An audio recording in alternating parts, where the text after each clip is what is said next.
जब मेरी पहली वीडियो वायरल हुई थी, लोग खुश होते हैं, मैं खुश नहीं हुआ था, मैं परेशान हो गया था। और ये मैं आपको बताऊं, आज तक ये बात मैंने कहीं नहीं बताई। अभी जिस पेज से मैंने गाड़ियां बनाई हैं, अल्हम्दुलिल्लाह घर बनाया है, 15-20 लोगों के घर चल रहे हैं। मेरा जो मेन पेज है खिजर उमर वाला, ये मैंने 80,000 में बेच दिया था। अच्छा, आप उड़ो, उड़ नहीं सकते दौड़ो, दौड़ नहीं सकते चलो, चल नहीं सकते रेंगते रहो, लेकिन छोड़ना नहीं है। आपकी अर्निंग को लेके बड़े सवाल होते हैं। खिजर उमर कितने पैसे कमाते हो यार? आज बता ही देता हूँ। बड़े प्रोटोकॉल से वीडियो बनाने के लिए जाते होंगे, क्रूजर पे आ रहे हैं, उतर रहे हैं और फिर किसी भैंस के नीचे घुस गए, किसी ट्रक के नीचे घुस गए और कपड़ों की तबाही होगी। मैं बहुत इंट्रोवर्ट सा बंदा हूँ। मुझे काफी सारे इवेंट पे बुलाया गया था, लेकिन अक्सर एक लाइन सुनने में आती है, हर कामयाब आदमी के पीछे एक औरत का हाथ है। वो कोई औरत भी है ऐसी? डोल के ऊपर लिखा हुआ था आई लव यू खिजर। क्या बात तो है। बड़ा अच्छा लगा मुझे। आपने ये कॉन्सेप्ट भी सुना होगा, लॉ ऑफ अट्रैक्शन का, मैनिफेस्टेशन का। जैसे आपने जिक्र किया कि हमने एक दफा बैठ के सोचा कि ये चीज हमने अचीव करनी और फिर की। इस चीज पे 110% यकीन है भाई, आप कर सकते हो। आप जस्ट सोचो, जब आप चीजों को सोचते हैं, आपकी बॉडी, आपका माइंड फिर उस तरह से परफॉर्म करना शुरू कर देता है। तो मेरा तो इस चीज पे यकीन है। Welcome to enlighten with Zainul Abidin podcast. दोस्तों, ये मेरा सबसे पहला पॉडकास्ट है। और सबसे पहला क्या मतलब, मेरा पॉडकास्ट क्या, मेरी ज़िंदगी की पहली वीडियो जो मैं रिकॉर्ड कर रहा हूँ। और अभी जो हमने जो पॉडकास्ट में गेस्ट बुलाया ना, उनका भी ये फर्स्ट पॉडकास्ट है। इससे पहले उन्होंने कभी इंटरव्यूज़ दिए हैं कुछ छोटे मोटे कुछ चैनल्स को, लेकिन किसी अच्छे बड़े चैनल को उन्होंने कभी इंटरव्यू दिया है और ना ही उनका कभी पॉडकास्ट आया। और गेस्ट भी हमारे काफ़ी रिस्पेक्टेड गेस्ट हैं और कोई छोटे मोटे नहीं, जानी पहचानी शख्सियत हैं। खिजर उमर उनका नाम है और उनकी वीडियोस अगर आपने उनको कभी देखा नहीं है तो बताते चलें कि फेसबुक पे he is killing it, like 200 million 300 million views. मेरा नहीं ख्याल कि इंडिया में भी कुछ ही लोग हैं, 2-3 गिने चुने जिनमें उनका नाम आता है। तो अगर हम ये कहें कि वो टॉप 3 या टॉप 4 में है एशिया में, तो ये गलत नहीं होगा। और इसके अलावा उनका यूट्यूब भी बहुत अच्छे से जा रहा है। लेकिन वो क्या है कि काफ़ी ज़्यादा शोज़ और यूट्यूब इवेंट्स वगैरह पे नहीं आते, इसलिए आपने कभी उनको लाइमलाइट में नहीं देखा होगा। बड़े humble, down to earth personality है। और इनकी जो पर्सनैलिटी एक जो आप लोगों को नज़र आती होगी धूल मिट्टी में जो इन्होंने वीडियोज़ बनानी और मेहनत से जो वीडियोज़ बनाई है, उसके बरअक्स जो इनकी दूसरी साइड है वो आज आपको पॉडकास्ट में दिखाएंगे। बहुत सी बातें ऐसी जो कि कभी इन्होंने किसी जगह शेयर नहीं की हैं। आज थोड़ी सी गपशप लगेगी तो खुलेंगे और मिल बैठ के आज जो है ना, इनसे खिजर भाई से निकलवाते हैं कि यार इनकी लाइफ कैसी जा रही है और इनकी लाइफ की स्ट्रगल्स क्या थी और लाइफ की स्ट्रगल्स के बाद अब टाइम कैसा गुजर रहा है।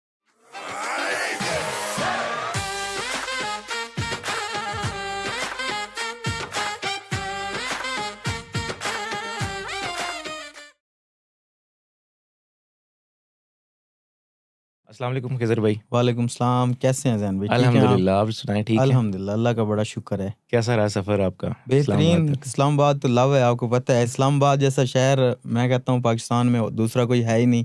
फेवरेट सिटी है हमारी। वैसे घूमने भी यहाँ आते हैं, तो इस बार आपके मेहमान हुए हैं पॉडकास्ट में। घूमने फिरने तो आप आते रहते हैं, लेकिन आपका रिसेंटली एक दफ़ा आप आए भी थे, शिफ्ट भी हुए, 10 से 15 दिन रहे और हाँ फिर जी। वापस चले गए। वो क्या वो इशू है? जैन भाई ऐसा था कि इस्लामाबाद वैसे घूमने के लिए हम आते रहते हैं, लेकिन यहाँ पे जब मैंने रिहाइश की, मुझे तो बड़ा मज़ा आ रहा था, मेरी टीम को भी बड़ा मज़ा आ रहा था, लेकिन जो घर वाले थे ना, वो यहाँ पे सरवाइव नहीं कर पाए। आपको पता है गांव का माहौल ये होता है कि बकरी भी बीमार हो जाए ना, तो वहाँ एक दूसरे को पूछने के लिए आ जाते हैं, और गांव का माहौल ही अलग है। तो गांव में मज़ा आता है यार। कितने दिन रहे थे तकरीबन? 1 महीना रहे थे और रमज़ान था तब। तो फैमिली के हवाले से बात करते चलें तो आपकी फैमिली में माशाल्लाह वाइफ भी हैं आपके, शायद आपने कभी सोशल प्लेटफॉर्म पे कभी जिक्र नहीं किया उनका। हाँ जी। और बच्चे भी हैं माशाल्लाह आपके। अल्हम्दुलिल्लाह। कितने बच्चे हैं आपके? 2 बेटे हैं मेरे माशाल्लाह। 2 बेटे। एक बड़े का नाम अजान है, छोटे का नाम अर्श है। और फैमिली के साथ हम वीडियोस नहीं बनाते। हमारा जो कंटेंट है वो बिल्कुल हट के होता है, स्क्रिप्टेड होता है, स्क्रिप्टेड ड्रामा जिसे कहते हैं। तो मट्टी के साथ मट्टी होना पड़ता है। लेकिन देखने वाले कुछ लोग ऐसे हैं कंटेंट क्रिएटर, वो कहते हैं कि यार ये कैसा कंटेंट है, लेकिन उनको नहीं पता कि इसके अंदर कितनी ज़्यादा मेहनत होती है। तो कंटेंट क्रिएटर के हिसाब से अगर देखा जाए तो कुछ लोग इसको मतलब सोफिस्टिकेटेड काम नहीं समझते। लाइक कहते हैं कि यार मेरी नज़र में तो रिस्पेक्ट उसकी इसलिए कंटेंट की कि देखें, हम एसी रूम में बैठ के हम ये कंटेंट तो रिकॉर्ड करें, कोई मसले वाली बात नहीं है। ना हमें हाथ पैर गंदे करने पड़ते हैं और ना ही जो है वो धूप है, देखें कितनी गर्मी में फिर आपकी वीडियोस नॉन स्टॉप हैं। बेशक धूप है, गर्मी है, कुछ भी है, आपने जो एक कंसिस्टेंसी रखी हुई है कि 3 दिन में या 2 दिन में वीडियो देनी है, तो वो आपने देनी होती है। कुछ लोगों का ये है कि वो कहीं भी राज़ी नहीं होते, वो अपने आप से भी नहीं राज़ी होते। तो मेरा जो काम है वो उनको राज़ी करना नहीं है। मेरा काम है कंटेंट बनाना, आवाम को मज़ा आता है, व्यूज़ आते हैं, देखती है आवाम, तो बस ठीक है। लेकिन मैं कोशिश करूँगा नेक्स्ट जो है ना इसको और बेहतर करूँगा। मैं सोच रहा हूँ शॉर्ट फिल्म्स के बारे में। बड़े अरसे से मैं सोच रहा हूँ, मेरे देखने वाले भी कहते होंगे कि यार पहले भी ये 2-4 दफ़ा बता चुका है लेकिन इसने बनाई नहीं है, तो वो थोड़ा सा लेट हो गया प्रोजेक्ट, लेकिन जल्दी इंशाल्लाह शॉर्ट फिल्म आएगी। तो ये जो वीडियोस निकालते हैं कितना टाइम लग जाता है इसमें? इसमें जैन भी 4 से 5 घंटे लगते हैं शूटिंग में खाली। फिर उसकी डबिंग होती है, फिर एडिटिंग होती है, फिर वीडियो से पहले जो हम स्क्रिप्ट लिखते हैं सारे बैठ के, और उसमें भी बड़ा टाइम लगता है, सोचना पड़ता है, दिमाग पे बर्डन आता है। मोस्टली ये होता है कि रात को मतलब हम 12-1 बजे तक, 2 बजे तक हम डिसाइड कर रहे होते हैं कि कल हमने क्या बनाना है, और जब दूसरे दिन वो वीडियो बना लेते हैं, पूरा दिन मेहनत होती है, 4-5 घंटे हम उसको रिकॉर्ड करते हैं, उसके बाद उसकी डबिंग करते हैं, फिर एडिट करके प्लेटफॉर्म्स पे। हमारे पास इंटरनेट का भी बड़ा मसला है, हमारे इलाके में इंटरनेट की वो स्पीड नहीं है जो इस्लामाबाद में है, जो बाकी बड़े शहरों में है, तो हमारे लिए बड़ा मुश्किल हो जाता है। फिर वो जब स्क्रिप्ट बन जाती है तो फिर नेक्स्ट डे फिर सेम प्रोसेस, फिर सोचना पड़ता है कि क्या बनाएं, तो ये रोज का ही है। स्क्रिप्ट्स की कमी भी हो जाती होगी कि यार हो अब क्या जाती है, बनाएं? सोच पागल हो जाते हैं हम लोग। फिर समझ में नहीं आता, क्योंकि कोई 500 से प्लस स्क्रिप्ट बना चुके हैं हम लोग। माशाल्लाह। 500 स्क्रिप्ट बनाना कोई छोटी बात तो नहीं है, मेहनत वाला काम है। जो बंदा हमारी एक बार शूटिंग देख लेता है ना, काफी सारे लोग आते हैं हमें शूट करता देखते हैं, तो शूट करने से पहले जो मतलब उनका एक माइंड होता है वो और होता है, हमारा शूट देखने के बाद वो फिर कहते हैं यार इतनी मेहनत होती है, हमें तो पता ही नहीं था। आपकी 4 मिनट की वीडियो हम तो 4 मिनट में देखते हैं, और आपको बनाने में कितना मतलब एफर्ट्स करनी पड़ती हैं। मेरा सोशल मीडिया की फील्ड से कोई 10-11 साल का ताल्लुक है। स्टिल मुझे भी ये चीज़ नहीं थी, इतना आइडिया नहीं था कि 4 से 5 घंटे एक 4 से 5 मिनट की वीडियो में लग जाएंगे। और काफ़ी लोगों को ये बात का यकीन अभी भी नहीं आएगा जब तक वो आपके सेट पे आके देखेंगे नहीं कि ये कितनी मेहनत इसके पीछे जो है हो रही है। 4 मिनट की वीडियो 100 मिलियन व्यूज़ कर रही है, 200 मिलियन व्यूज़ कर रही है, तो उसके पीछे आप ये भी तो देखें ना कि मेहनत कितनी हुई होगी। ये एक सोचने वाली बात है। अगर आप इस पे सोचेंगे तो आपको आइडिया होगा कि जो लोग देख के जाते हैं ना, उनको ज़्यादा आइडिया हो जाता है कि बहुत मेहनत वाला काम है। अच्छा, मैंने देखा है कि मेहनत काफ़ी क्रिएटर्स और भी कर रहे होते हैं, लेकिन अब ये काफ़ी क्रिएटर्स का या काफ़ी लोगों का भी सवाल होगा कि यार फलां भी मेहनत कर रहा है, उसके तो इतने व्यूज़ नहीं आ रहे, क्या रीज़न है? मेरे ख्याल से जिसको अल्लाह ताला ने अता करना होता है ना, उसके माइंड में स्क्रिप्ट्स और कॉन्सेप्ट्स और चीज़ें और मेहनत उससे ऐसी करवाई जा रही होती है कि यार वो क्या ही बात है। जब वो चीज़ निकालता है तो वो खुद हैरान, आप खुद अपनी कुछ वीडियोस देखते होंगे, आप हैरान होते होंगे कि यार ये मैंने बनाई है, यार ये इस तरह की चीज़ ऐसा ही है। है। अच्छा, जो जहाँ तक मेहनत की बात है ना, काफ़ी क्रिएटर्स भी हैं, मेहनत कर रहे हैं, काफ़ी हमारे व्यूअर्स में भी ऐसे लोग होंगे जो देखेंगे, कमेंट भी करेंगे कि यार मुझे साल हो गया वीडियोस बनाते हुए या 2 साल हो गए। तो सक्सेस जो है वो क्या ओवरनाइट थी आपकी, टाइम लगा, या आप कहते हैं कि यार इसके पीछे मेहनत थी, आपको ये लगा कि यार हाँ, जैसे होता है ना, कुछ लोग कहते हैं यार मुझे तो इस तरह लगता है कि बस ये अल्लाह ने मेरे से करवाना था और करवा दिया। ज़ैन भी मेहनत तो सारे ही करते हैं। एक मज़दूर जो होता है वो 1000 दिहाड़ के लिए सारा दिन मेहनत करता है, और बल्कि आपकी भी बड़ी ये इंस्पायरिंग स्टोरी है, आपने भी मजदूरी वाला टाइम हाँ देखा है। जी, आपके साथ जो मौलवी साहब हैं उन्होंने भी मजदूरी वाला टाइम देखा है। मैंने बहुत मौलवी साहब ने भी बहुत मेहनत की है, मेरे से शायद ज़्यादा की है उन्होंने। और मैंने वेल्डिंग का काम किया है, मैंने हेयर ड्रेसर का काम किया है, मैंने मोबाइल शॉप का काम किया, उसके बाद मैंने मज़दूरी भी की है। अ, तो बात यह है कि मेहनत के साथ साथ आपका ट्रैक ठीक होना ज़रूरी है, और नीयत का भी बड़ा दारोमदार है इस चीज़ में। अगर आपकी नीयत साफ़ नहीं है, जब बंदा बिल्कुल साफ़ नीयत होके काम करता है, तो मेरे ख़्याल से आपको कामयाबी मिल जाती है। सबसे बड़ा मसला ही यही है हमारे लोगों में। हमारे लोगों में कि ऑल ओवर द वर्ल्ड जो है ना, सबसे बड़ा मसला ही यही है कि नीयत जो है लोगों की ठीक नहीं है। दूसरे का चमकता हुआ जो है वो देख नहीं सकते, हाँ जी। उसके लिए अपना तोड़ना शुरू कर देते हैं। तो बल्कि जो आपने बताया कि काफ़ी जगहों पे आपने मेहनत की, मजदूरी की, क्या फीलिंग थी जब आप मेहनत मजदूरी कर रहे थे? कोई माइंड में ऐसी बैक इन योर माइंड कोई ऐसी चीज़ चल रही थी कि यार ये चेंज करना है, या सेटिस्फाइड नहीं थे काम से? काम को कैसे लेते थे? फ़र्ज़ करें आप वेल्डिंग कर रहे हैं, तो वो भी पूरी ईमानदारी से कर रहे होते थे, या माइंड में था कि नहीं यार ये मेरा इसमें दिल नहीं लग रहा? मैंने आज तक जो भी काम किया है ना, अपना उसमें पूरा 100% दिया है। चाहे मैं वेल्डिंग का काम कर रहा था, जब मैं वेल्डिंग का काम छोड़ के जा रहा था, 9 दिन मैंने वेल्डिंग का काम किया था। 9 दिन के बाद जब मैंने अपने वाले साहब को कहा कि अब मैंने ये काम नहीं करना, मुझसे नहीं होता, तो जब उन्होंने मेरे उस्ताद थे उनसे बात की, तो वो हैरान हो गए कि यार ये लड़का कैसे छोड़ के जा रहा है, ये तो 9 दिन इसने बिल्कुल ठीक काम किया है, मैंने उसको जो काम बताया ये किए जा रहा है, मुझे तो लगा ये खुश है। तो जहाँ भी जो भी काम किया है नीयत से किया है, और मज़ा आता था उस काम में भी, बाकी जितने काम किए उनमें भी। लेकिन अब जो काम कर रहे हैं इसमें ज़्यादा मज़ा आ रहा है। लेकिन जो पहले की लाइफ थी उसको भी बड़ा मिस करता हूँ, उसमें थोड़ा सुकून ज़्यादा था। अच्छा। अब थोड़ा प्राइवेसी इश्यूज हो गए हैं। अब हम जैसे किसी ढाबे पे बैठ के चाय नहीं पी सकते दोस्तों के साथ। लेकिन इससे मुझे याद आ गया कि वो ताबिश हाशमी साहब है ना, उनका एक पॉडकास्ट देख रहा था, तो उन्होंने कहा कि अब मैं कहूँ कि मैं ढाबे पे बैठ के नहीं, भैया मुझे पीना ही नहीं है ढाबे पे बैठ के, कहते हैं मैं 5 स्टार में बैठ जाऊंगा, मुझे क्या जरूरत है ढाबे पे बैठने की। तो ऐसी आपकी कोई नहीं नहीं सोच नहीं बनती? नहीं, उनकी बात भी ठीक है। अब 5 स्टार में बैठते हैं तो वहाँ भी मज़ा आता है, लेकिन कुछ वो मैं ऐसे बात कर रहा हूँ कि वो मेमोरी थी हमारी, वो चीज़ें हमें याद आती हैं कि ओपनली घूमना अच्छा सारा लगता कुछ था आपको? अच्छा लगता था। जैसे वो आपको गांव में रहना अच्छा लगता है, वैसे ही वो कल्चर अच्छा लगता था? मुझे वो कल्चर भी पसंद है, मुझे ये भी पसंद है। हर हाल में अल्लाह खुश की रहना ज़ात पे चाहिए। ना राज़ी रहो, खुश रहो बस। बैक इन दैट टाइम जब हाँ आप जी, जो मजदूरी कर रहे थे तब भी खुश रहो, सेटिस्फाइड रहो, अपना पूरा 100% दो। और अब भी जब आप किसी जगह फेम में, जब आपको ये भी पता है कि काफ़ी लोग जब फेम आ जाता है तो फिर वो कंसिस्टेंसी छोड़ देते हैं, वो एक अकड़ आ जाती है और मेहनत मजदूरी भी कम हो जाती है। लाइक वीडियोस में भी मेहनत मजदूरी है, आपकी कंसिस्टेंसी जो है वो वैसे ही बरकरार है, इसकी क्या रीज़न है? मेरा जहन भाई ये मानना है, जो एक खुशी है ना, ये चॉइस है आपकी। खुशी ढूंढने से नहीं मिलती। खुश रहना एक फन है एक। आप हर हाल में खुश रह सकते हो। क्या बात है। तो जब हम शॉप पे हुआ करते थे, मुझे याद है मौलवी साहब साथ बैठे हुआ करते थे, तो मौलवी साहब ने घर से वो केतली में चाय बना के लानी और हमने वहाँ बैठ के बेंच के ऊपर चाय पीनी, खुश से गप्पे लगा रहे थे, सारा कुछ सेट था। अब भी हमारा वही माहौल है बस। मतलब कभी कुड़ना नहीं बैठ के कि यार गाड़ी होती, एसी नहीं होता, नहीं नहीं ये वो नहीं है, ये इस लाइफ के बारे में नहीं, कुड़ना नहीं? ख्वाब देखे हैं शुरू से ही। मैं मौलवी साहब को कहता था कि यार देखना तू, एक दिन ऐसा आएगा, ये जो हमारा किराए का पुराना घर है इसके सामने हमारी 0 मीटर आल्टो खड़ी होगी। क्या बात तो है। मौलवी साहब कहते हैं यार तू जो कहता है वो करता तो है, यकीन मुझे है, लेकिन यार ये आल्टो वाला ख्वाब मुझे बहुत महंगा लग रहा है, वो तो 20-25 लाख की है। मैंने कहा यार अल्लाह देगा एक दिन। तो फिर कुछ अरसे के बाद वो टाइम आया और तब हमने वो घर छोड़ दिया था। लेकिन मैंने कहा नहीं मौलवी साहब, जो मैंने बात की थी उसको पूरा करना है। फिर हम गए उसी घर के आगे, वो गाड़ी शाड़ी खड़ी की, उधर हम बैठे रहे, गप्पें शप्पें लगाई हमने। तो आहिस्ता आहिस्ता ऐसे चीज़ें, जब आप ख्वाब देखोगे ही नहीं तो कैसे पूरे होंगे?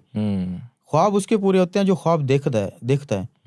तो ये चीज़ है शुरू से, मतलब इन चीज़ों पे था। लेकिन हमारे लोगों का मसला ये है ना कि वो ख्वाब तो देखते हैं लेकिन उसके साथ साथ जो काम कर रहे होते हैं ना उसके ऊपर से अपनी नीयत ख़राब कर लेते हैं, या दूसरे की अगर तरक्की देख रहे हैं उससे नीयत ख़राब कर लेते हैं। लेकिन मैं एक जगह एक पॉडकास्ट सुन रहा था, उसने कहा कि अगर जिस चीज़ के बारे में आप अच्छा किसी के लिए नहीं सोच सकते वो आपके पास कैसे आ सकती है। आपने ये कॉन्सेप्ट भी सुना होगा लॉ ऑफ अट्रैक्शन का, मैनिफेस्टेशन का, जैसे आपने जिक्र किया कि हमने एक दफ़ा बैठ के सोचा कि ये चीज़ हमने अचीव करनी और फिर की। तो इस बारे में आपका क्या, आपको लगता है कि वाकई में जो चीज़ बैक इन ट्रैक आपके सबकॉन्शियस माइंड में जो चीज़ आप सोच रहे होते हैं या जिसके लिए आप कोशिश नहीं भी करते, मतलब जब सोचते हैं या आपके माइंड में एक इमेज बना हुआ होता है, तो वो रियल लाइफ में इनकॉर्पोरेट होती है? ये आपके साथ फर्स्ट टाइम हुआ या काफ़ी दफ़ा हुआ? मेरा इस चीज़ पे 110% यकीन है। हमारे एक बड़े भाई हैं, इंशाल्लाह नेक्स्ट कभी उनके बारे में भी बताऊंगा। अब बड़ा किरदार है हमारे, वहाँ से मतलब 0 फॉलोअर से लेके आज 7 मिलियन फॉलोअर हैं फेसबुक के ऊपर, वहाँ तक बड़ा किरदार है उनका। तो उनके बारे में भी कभी बात करेंगे आपसे। तो ये चीज़ उन्होंने मुझे सिखाई थी। जब हम कंटेंट बना रहे थे तो हमारे व्यूज़ आ रहे थे कोई 1 मिलियन 2 मिलियन। उसने कहा भाई आपने 50 मिलियन करने हैं नेक्स्ट वीडियो में। मैंने कहा भाई ये मेरे बस में थोड़ी है कि मैं कीबोर्ड पे ऐसे टाइप करूँगा 50 और 50 मिलियन व्यूज़ आ जाएंगे। तो उन्होंने कहा नहीं भाई आप कर सकते हो, आप जस्ट सोचो। सही है। जब आप सोचोगे तो हो जाएंगे। मैंने फिर सोचना शुरू कर दिया। मैंने कहा यार बस ठीक है, ऐसा कोई कंटेंट बनाएंगे जिसके अंदर 50 मिलियन व्यूज़ आएँ। तो कुछ दिन के बाद एक वीडियो गई हमारी 50 मिलियन पे। तो वो भाई मुझे कहते हैं, उन्होंने मुझे ये नहीं कहा कि यार हाँ जी मुबारक हो आपको, आपकी वीडियो 50 मिलियन पे। उन्होंने कहा नहीं नेक्स्ट 100 मिलियन। मैंने कहा यार ये बंदा कभी राज़ी नहीं होगा, अभी 50 दिया इसको फिर कह रहा है 100 मिलियन। मैंने कहा ये 100 मिलियन वाली बात बहुत मुश्किल लग रही है, क्योंकि शायद पाकिस्तान में कोई ऐसी वीडियो हो जिसके ऊपर 100 मिलियन से ऊपर व्यूज़ हों फेसबुक के ऊपर। तो फिर मैंने सोचना शुरू कर दिया। मैंने कहा नहीं यार अगर इस चीज़ के बारे में मैं सोचूंगा, 50 मिलियन के बारे में सोचा था वो हो गए, 100 मिलियन के बारे में सोचूंगा वो भी हो जाएंगे। तो ये जो आपने बात की है ना सोचने पे ही सारा कुछ वो करता है। जब आप ये सोच रहे हो ना कि मैंने ये चीज़ अचीव करनी है, तो खुद ब खुद आप उस तरह से चीज़ें करने लग जाते हैं। अल्लाह की तरफ से कोई ना कोई अपॉर्चुनिटी आ जाती है। बिल्कुल। जब आप चीज़ों को सोचते हैं, आपकी बॉडी, आपका माइंड फिर उस तरह से परफॉर्म करना शुरू कर देता है। तो मेरा तो इस चीज़ पे यकीन है। मेरे ख्याल से ये जो पाकिस्तान में पीरी मुरीदी वाला काम चल रहा है, वो हमारे सराइकी में एक मिसाल है कि पीर वड्डा या यकीन वड्डा। उसका मतलब ये है कि पीर बड़ा नहीं होता, यकीन बड़ा होता है। तो वो क्या बंदे का माइंड बनाते हैं ऐसे कि ही है। आपका ये काम हो जाएगा, 100% हो जाएगा, आप यूं करो बस ये हो गया है। पाकिस्तान में क्या ग्लोबली ये कॉन्सेप्ट बहुत मतलब चल रहा है कि कोई भी किसी भी जगह को मन्नत मांगता है या किसी की मुरीदी में कुछ भी है और वो अचीवमेंट उसकी हो रही होती है, तो बेसिकली आप उसको कह रहे हैं कि this is law of attraction, ये वर्क करता है। सारी गेम इसी चीज की है। आप जब तक सोचोगे नहीं, आप वहां तक कैसे पहुंचोगे? ले मैन टर्म्स में बोला जाए तो जैसे जैसे लोग अक्सर कहते हैं माइंड गेम है, सारी माइंड गेम है। बस आगे मेहनत का भी चक्कर है, जाहिर सी बात है। एक कैटेगरी ऐसी भी है जो सिर्फ सोचते हैं। सिर्फ सोचने से भी कुछ नहीं होता ना। अच्छा, ये भी बड़ा एक सीन है कि जैसे आपने कहा कि कुछ एक कैटेगरी है जो सिर्फ सोचते हैं। लाइक एक बंदा है, कोई भी नॉर्मल एग्जांपल लेते हैं, किसी रेस्टोरेंट पे काम कर रहा है, सोच तो वो भी रहा है कि यार मैं भी गाड़ी ले लूँ, ये कर लूँ, वो कर लूँ, लेकिन उसके पास क्यों नहीं आ रही, कोई अपॉर्चुनिटी क्यों नहीं आ रही? क्या रीज़न आपको इसकी लगती है? अपॉर्चुनिटी जो है ना, किस्मत, आप किस्मत की बात कर रहे हैं, तो किस्मत का जो दारोमदार है ना, जो किस्मत का जो किरदार है, मुझे ऐसा लगता है कि वो किस्मत सिर्फ आपको एक मौका प्रोवाइड करती है। किस्मत का काम ये नहीं है कि आपको वो गाड़ी उठा के देगी, आपका बैंक बैलेंस भर देगी। किस्मत का काम है आपको मौका देना, उस मौके को पिक। अब मैं आपको एक चीज़ बताऊं, जब मेरी पहली वीडियो वायरल हुई थी तो लोग खुश होते हैं, मैं खुश नहीं हुआ था, मैं परेशान हो गया था। और वो परेशानी क्या थी कि नेक्स्ट वीडियो कैसे वायरल होगी, यार ये तो मैंने कर लिया है, अब जो अगली वीडियो आएगी वो कैसे वायरल करनी है। तो मैं फिर उसके बारे में सोचना लग गया। जैसे जैसे मैं सोचता गया, मैंने दूसरी वीडियो बनाई, तीसरी बनाई, और आज तक मैं ये चाह रहा होता हूँ कि हर पिछली वीडियो से अगली वीडियो ज़्यादा अच्छी बने। तो सोचने के पीछे मेहनत भी है ना, मेहनत, ट्रैक, काफ़ी सारी बंदा चीज़ें। कहे कि यार अभी तो इतना अच्छा पैसा आ गया है, गाड़ी है, घर है, बच्चे हैं, औलाद, तो अब क्या ज़रूरत है उस तरह की मेहनत करने की? लेकिन वो नहीं, आपकी कंसिस्टेंसी दिन ब दिन ऊपर जा रही है। हाँ जी। मैंने देखा है कि 90%, बल्कि आप अमेरिकन रैपर्स अगर देखें तो बूम होता है उनका, फ़ौरन आता है बूम, हाई फाई जाते हैं, बड़े गोल्ड चेन्स, ये वो, फिर उनका फिर जवाल भी आता है। और उसकी रीज़न ये होती है कि वो एक तो नशे तमाशे और इन ऐसी चीज़ों में पड़ जाते हैं कि मतलब जब पैसे को मिस यूज़ शुरू कर देते हैं। बिल्कुल। तो पैसा ऐसी चीज़ है कि जो अगर आपने मिस यूज़ किया तो आपके ही गले का जो है वो तोक बन जाएगा। बिल्कुल। और अगर आपने इसको सही तरीके से यूज़ किया तो फिर तरक्की ही तरक्की है। पैसा अपने साथ जाहिर सी बात है दुश्मन भी लाता है, मसले भी लाता है, फिर सॉल्व भी खुद करता है। पैसा तो एक ऐसी चीज़ है ना। पैसे ने मसले सॉल्व कराए आपके? हाँ, बड़ी जगहों पे बड़े मसले सॉल्व कराए हैं, बल्कि मैं कहूँ तो सबको राजी कर दिया है। जो नाराज थे वो भी राजी हो गए हैं पैसा आने के बाद। कॉन्सेप्ट है ना, लोग कहते हैं कि यार बेहतर ये है कि मैं किसी बड़ी गाड़ी में, लैम्बोर्गिनी, बेंटली में बैठ के रो लूँ अगर कोई प्रॉब्लम आती है, इसके इस बजाय इसके कि मैं फुटपाथ पे बैठ के रो लूँ। हाँ, बिल्कुल सही बात है। पैसे का जुनून होना चाहिए इंसान को। देखें, एक ही तो चीज़ है दुनिया में जिसके सहारे आप मान लें कि हर चीज़ कर सकते हैं, और वो पैसा है। पैसे से मतलब आपके मूड चेंज हो जाते हैं, आप कुछ भी कर सकते हैं पैसे से।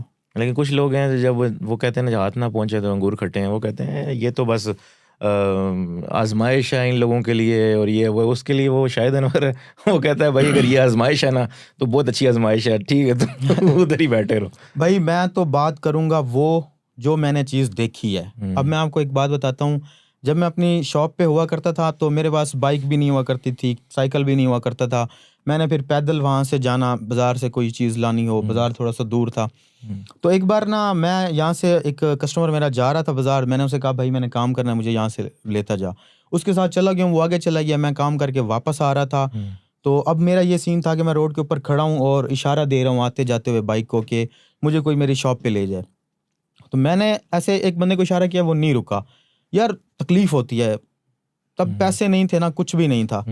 तो फिर थोड़ी देर के बाद, गर्मी थी बहुत ज़्यादा, कोई भी मतलब रुकना नहीं चाह रहा था, कोई भी नहीं चाह रहा था कि हम बाइक को ब्रेक लगाएं और किसी को उठा लें। तो हर बंदा अपनी मस्ती में मगन होके जा रहा है।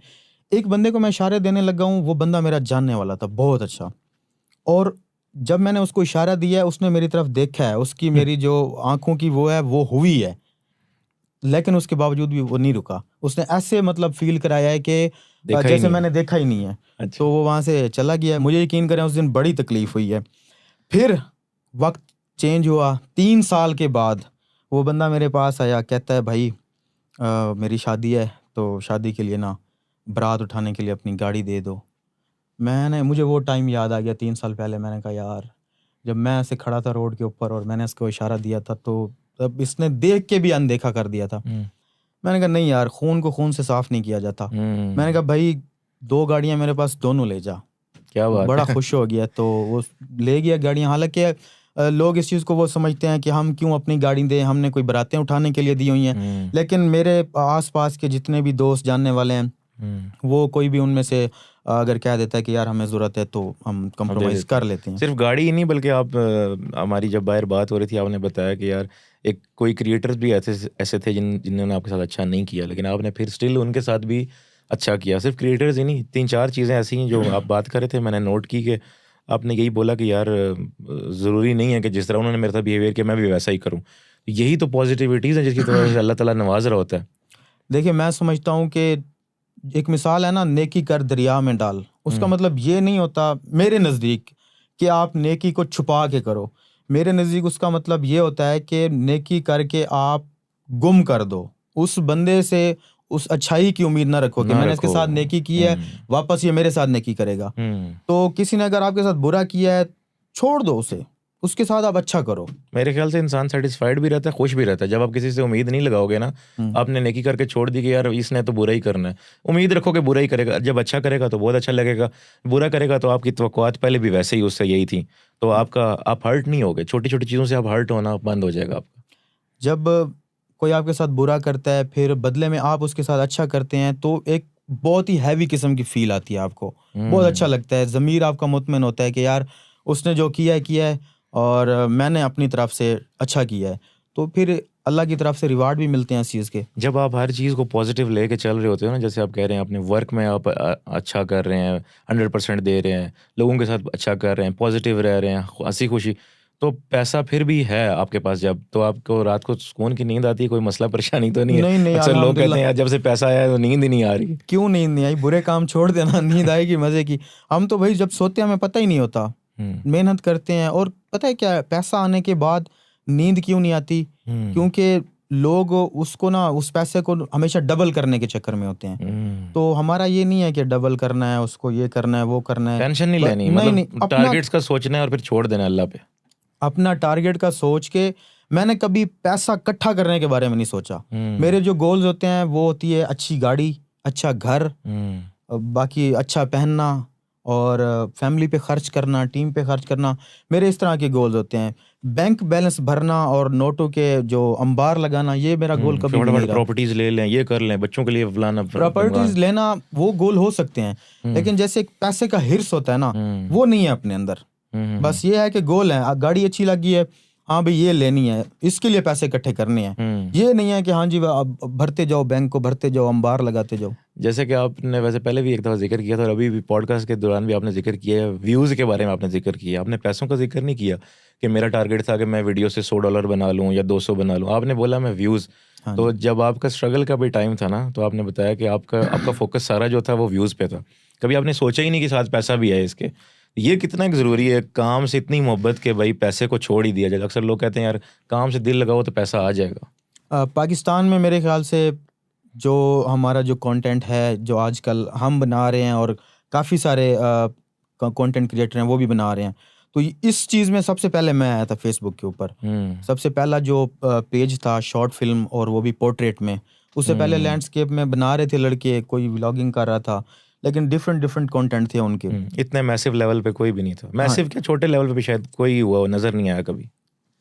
तो फिर जब मैंने वो चीज़ स्टार्ट की, मुझे उसमें अच्छा रिस्पांस मिला, तो काफ़ी सारे कंटेंट क्रिएटर थे, उन्होंने मुझसे रब्ता किया कि हम भी ये करना चाहते हैं। वो टिकटॉकर थे, तो जब मैंने टिकटॉक से उनको निकाल के यहाँ पे लेके आया मैं, तो उनमें से जो लोग मैंने देखा है कि ये सोच के आ रहे थे ना कि हमने खिज़र भाई की तरह गाड़ी लेनी है, पैसा कमाना है, वो सारे आज वहीं के वहीं हैं।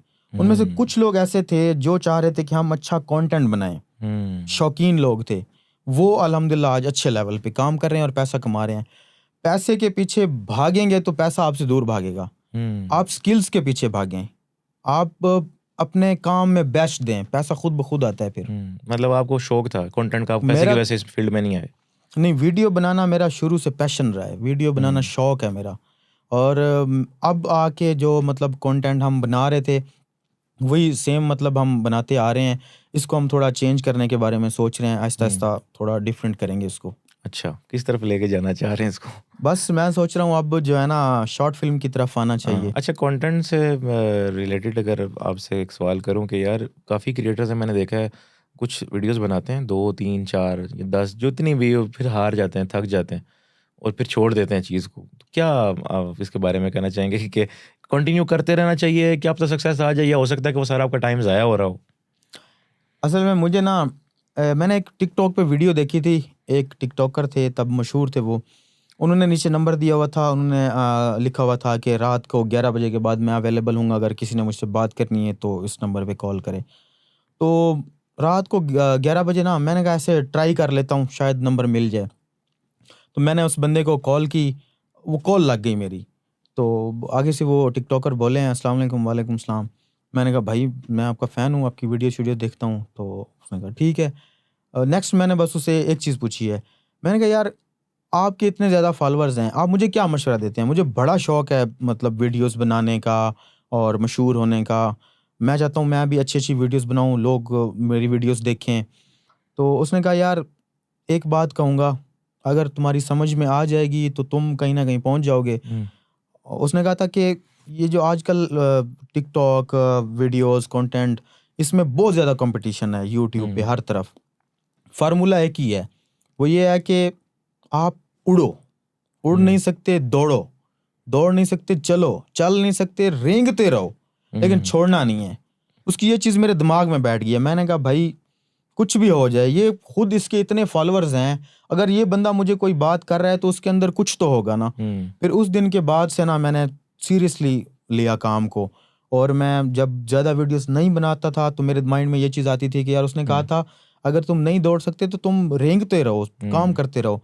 फिर मैं बनाता गया 1.5-2 साल के बाद मुझे रिस्पॉन्स मिल गया था। फिर इसमें मैंने देखा है कि काफ़ी लोग जो हैं, ऐसा है कि अपने काम से सेटिस्फाई ही नहीं होते, तो वो उसके ऊपर कंसिस्टेंसी क्या करेंगे? लाइक फ़र्ज़ करें कोई बंदा है जैसे ट्रैवल एजेंसी का काम कर रहा है, तो अगर आपसे मिलेगा कि यार हमें भी कुछ बताएं वीडियोस के बारे में, हम भी वीडियोस की तरफ आना चाहते हैं, लेकिन वो अपने ही काम के अंदर शायद उसको अल्लाह ने उसमें बहुत ज़्यादा रिस्क देना हो, लेकिन वो उस काम के ऊपर बिल्कुल ध्यान ही नहीं दे रहे होते। वो इसी चक्कर में होते हैं कि यार फलां का चमक रहा है इस तरह करके, तो शायद मैं उस तरफ जो है ना घुस जाऊँ, वही काम कर लूँ और वहाँ से मुझे पैसा आ जाएगा। ऐसे लोग दूसरे का शीशे का देख के अपना मट्टी का भी तोड़ देते हैं। तो देखिए भाई, दुनिया में अब इतने लोग अमीर हैं, इतने लोग हैं जो जिन्होंने अपने आप को नॉर्मल से घरों से निकाल के अब हाई क्लास के घरों में आए हैं, अपने आप को बेहतर किया है। तो वो सारे मीडिया की फील्ड से थोड़ी हैं, या सारे वो यूट्यूबर थोड़ी हैं। आप किसी भी फील्ड में हो, हर फील्ड के अंदर स्कोप है। कुछ ही फील्ड होती हैं जिनके अंदर स्कोप नहीं है। अगर उसके अंदर नहीं है तो आप उसे छोड़ दें, लेकिन आप पहले उसे छोड़ने से पहले ये ज़रूर सोच लें कि आप जो नेक्स्ट काम कर रहे हैं उसके अंदर आप कर सकते हैं ना। या आपने जो पहला काम छोड़ रहे हैं उसके ऊपर आपने अपना 200% दे दिया। हाँ जी, 200% दे दिया। ये सवाल अगर किसी से भी मैं करूंगा ना, तो वो आगे से जवाब आएगा नहीं। मैं समझता हूँ जब मैंने ये फेसबुक पे वीडियोस बनाना शुरू किया था और मेरा पेज मोनेटाइज हो गया था, मुझे याद है कि जब 6 महीने हो गए थे, मेरे पे आउट आ रहे थे, 6 महीने के बाद मैंने अपनी शॉप छोड़ी थी। अब मैंने यूं नहीं किया था। अक्सर लोग पता है क्या करते हैं, पेज मोनेटाइज हुआ, उसके बाद जैसे ही पहला पे आउट आया उन्होंने अपने पिछले काम को लात मार दी कि जाओ भाई छुट्टी करो तुम। भी गए और और अगले से जब भी पेज डिमोनेटाइज भी हो सकता है, 100 मसले होते हैं। और मेरे दोस्त की मिसाल है, वो कहते हैं कि इस काम में छोटे छोटे हार्ट अटैक डेली आते हैं, तो कुछ भी हो सकता है इस काम में। तो मैंने तो भाई बहुत सेफ होके हर चीज़ की थी। अच्छा, मुझे ये लगता है कि अल्लाह ताला की तरफ से जो आपकी तरफ चीज़ आ रही होती है ना, जैसे मैं सोशल मीडिया से ना बहुत कट ऑफ सा बंदा था। मुझे ना फेसबुक पे या आगे पीछे तस्वीरें डालने का शौक था, ना कुछ। मतलब मैं इस चीज़ को बड़ा अवॉइड करता था। मेरी तो पहली जो ईमेल है ना वो भी मेरे दोस्त ने बनाई थी, अभी तक मैं वही यूज़ कर रहा हूँ शायद कोई 12-15 साल पुरानी। तो लेकिन मेरी नसीब में ना मैं किसी और चीज़ के पीछे भाग रहा था। मेरे नसीब में सोशल मीडिया ने आना था, यहाँ से मुझे थोड़ा सा बस जब रिस्क आना शुरू हुआ, कुछ कोलैबोरेशंस हुई, काम चला, तो मैं बड़ा फ्रस्ट्रेट रहता था हमेशा। मैं चाहता था कि यार मैं इस फील्ड को क्विट करूँ। मैंने ट्राई भी की हैं काफ़ी डिफरेंट चीज़ें, मैंने डिफरेंट फिजिकल बिजनेसेस स्टार्ट किए हैं, लेकिन उन्हें मुझे हमेशा लॉस हुआ है। मुझे ना एक बंदे ने, फिर एक हमारे भी मेंटोर हैं हमद भाई, मैं उनका तो नाम लूँगा, हमेशा मैं उनको क्रेडिट देता हूँ फेस पे भी, और अब तो मैं इंशाल्लाह उनको पॉडकास्ट में भी क्रेडिट दिया करूँगा। उन्होंने मुझे एक बात बोली थी कि यार जैन, ये जो फील्ड है ना इसको छोड़ना नहीं है तुमने। मैंने बस उनकी बात इसलिए जो है ना उसको बांध लिया कि बंदा एक्सपीरियंस था, मेरे से 5-7 साल फील्ड में आगे था, किसी रीज़न से वो मुझे कह रहा होगा ना, वो बैक इन माय माइंड वो चीज़ स्टक होगी कि यार इस फील्ड को छोड़ना नहीं है। स्लोली फिर मुझे इस फील्ड से प्यार होना शुरू हो गया, और अब मैं हर बंदे को ये कहता हूँ कि जो चीज़ आपकी तरफ, अल्लाह की तरफ से, यूनिवर्स की तरफ से ऑटोमेटिकली आई हुई है ना, उसको ना छोड़ो भाई। उसी में अल्लाह ने तुम्हारा रिस्क लिखा हुआ है, तो तुम्हारे पास आई हुई है। आगे पीछे दूसरी चीज़ों की तरफ दौड़ोगे तो जो है ना उससे उसको भी खो दोगे। ऐसा ही है। अच्छा, एक चीज़ और भी है कि हर बंदा, अब एक फैक्ट्री है फ़र्ज़ करें, उसका जो ओनर होता है वो एक ही होता है या 2 होते हैं। मतलब जो जिसके पास मेन पैसा जाता है फैक्ट्री का, एक फैक्ट्री में अगर 1000 मज़दूर काम कर रहे हैं तो उसका जितना भी पैसा बनता है फैक्ट्री का, वो उसके मालिक के पास जाता है। अब हर बंदे की ये ख्वाहिश हो कि मैं फैक्ट्री वाला बन जाऊँ, तो ये तो नहीं हो सकता ना। अगर अपने काम के साथ राज़ी हो के, खुश हो के वो काम करेंगे, ये होता है, हमारे साथ भी होता है। हमारी टीम में भी कुछ ऐसे लोग आए हैं जिन्होंने कहा कि बस हम भी खिज़र उमर बन जाएंगे, हमने भी ये करना है और हमने भी मतलब अपना एक कंपेयर खड़ा करना है। तो मैं तो कहता हूँ भाई, आने वाले को वेलकम, जाने वाले को गुड बाय। तो फिर मैंने कहा आप जाएं, आप करें। उन्होंने फिर किया है काम। मैं उनको बस ये कहता हूँ, जो भी टीममेट छोड़ के जा रहा हूँ मैं उसको कहता हूँ भाई एक बार सोच ले, तू कर सकता है, क्योंकि ये कुछ चीजें गॉड गिफ्टेड होती हैं। बिल्कुल। सिर्फ एक्टर होना काफी नहीं है इस फील्ड के लिए, उसके पीछे एक प्रोड्यूसर का दिमाग होना चाहिए, एक क्या कहते हैं उसको, एडिटिंग होनी चाहिए, एक एडिटर का दिमाग, एक प्रोड्यूसर का दिमाग, एक डायरेक्शन होती है, स्क्रिप्टिंग होती है, बड़ी चीजें हैं इसमें, बहुत सारी चीजें हैं। आप हर चीज को मिला के जब आप काम करते हैं तो फिर मिलियंस में व्यूज आते हैं, ऐसे नहीं आ जाते। तो और अगेन वही बात है कि वो फिर back in your subconscious mind है, आपके सबकॉन्शियस माइंड का क्या लेवल है, उसने आपको क्या चीज़ें अचीव करवानी है, और उस बंदे के सबकॉन्शियस का क्या। ये ज़रूरी नहीं है कि सिर्फ यही देखना है कि हाँ भाई बस मैंने यूँ वीडियो उठानी डालनी है और बस फिर पैसा बनना शुरू हो गया। पैसा हर फील्ड में भाई, जो काम कर रहे हो ना उसके अंदर अपने आप से सवाल करो यार बैठ के, क्या आप उसके अंदर 200% दे रहे हो? और जवाब है नहीं। 99% लोग अपना 200% अपने काम के ऊपर नहीं दे रहे हैं। वो तो सुबह उठते हैं तो इस तरह उन्होंने शक्ल बनाई होती है कि यार काम पे जाना पड़ रहा है। कभी इतना प्यार हुआ है आपको काम के साथ कि यार सुबह उठें और खुश होंगे, यार वाह क्या बात है, आज मैं अपने काम पे जा रहा हूँ। तो जब आपको ये वाली खुशी आएगी ना तो आपकी ज़िंदगी में खुशियाँ ही खुशियाँ हैं, फिर टेंशन तो है ही नहीं है। काम को मोहब्बत बना लें, काम को एंजॉय करना चाहिए। मैं समझता हूँ जब हम शॉप्स वगैरह पे हुआ करते थे तब भी हमारा यही सीन था, हम एंजॉय करते थे काम को। हर काम में अपना अच्छे से अच्छा दिया है अल्हम्दुलिल्लाह। आप वैसे किसी के फ़ैन थे? हाँ जी, बड़े लोगों के फ़ैन हैं हम, आज तक सीख रहे हैं। उनकी वीडियोस देखते हैं, काफ़ी चीज़ें होती हैं जो सीख रहे होते हैं। बल्कि काफ़ी सारे ऐसे भी लोग थे जो एज ए फ़ैन मेरे पास आए थे, फिर उनको शौक़ था। मैं ये करता हूँ कि मैं बंदे को देखता हूँ कि यार ये कर सकता है। अब कुछ लोग ऐसे होते हैं कि वो आते हैं जी, अपने बच्चे लेके घर आ जाते हैं कि उनके अपने अम्मी अब्बू को साथ लाते हैं, उनका अब्बू या अम्मी, बेटा ये मैं अपना बेटा आपके पास छोड़ के जा रहा हूँ, बस आपने इसको सिखा देना है काम। अब उनसे पूछो, उन्होंने जिंदगी में कभी वीडियो नहीं बनाई होती, उनको जो वीडियो का वी है उसका भी नहीं पता होता, तो वो तो टाइम वेस्ट है ना। ये तो वही चीज़ है जो एजुकेशन का जो पिछले हमारे कोई 10-20 साल से चलता आ रहा है कि किसी का बच्चा पढ़ लिख के ऑफिसर बन गया तो बाकी सब ने भी बस यही शुरू कर दिया कि हमारे तो गाँव खाली हो गए हैं भाई, ऐसा ही है। सब ने बस पिंडी जाना है, इस्लामाबाद जाना है और वहाँ पे पढ़ना है, पढ़ के उन्होंने अफसर लगना है। और असलियत क्या है, मुझे ये बताएं कि उन 99% लोग अफसर बन गए? नहीं बन सकते। बन गए। वो एक जो एग्जाम्पल है उसके पीछे अपनी सारी ज़िंदगी क्यों बंदा ख़राब करे, और वो बच्चा ख़राब भी नहीं कर रहा होता, उसके पेरेंट्स ये डिसाइड करते हैं कि इसको ये करना चाहिए। ये हमारे यहाँ बड़ा मसला है। आप एक छोटी सी जूस वाली दुकान लगाए ना, अगर वो चल जाए तो 1 महीने के बाद उसके साथ 4 जूस वाली दुकानें बनी होंगी। हर बंदा ये सोच रहा होता है कि यार ये वो शॉप चला के पैसे कमा रहे तो हम भी। सबका नसीब एक जगह पे थोड़ी लिखा होता है। अच्छा, इसमें एक साइकोलॉजिकल भी चीज़ है। जैसे फॉर एग्जांपल कोई एक रेस्टोरेंट बना हुआ है और अकेला रेस्टोरेंट है, लोगों को ये लगता है कि यार मेरा अकेला रेस्टोरेंट था, सामने दूसरे वाले ने अगर खोल लिया तो हमारी सेल जो है वो डिवाइड हो जाएगी। आपको पता है साइकोलॉजिकल क्या होता है?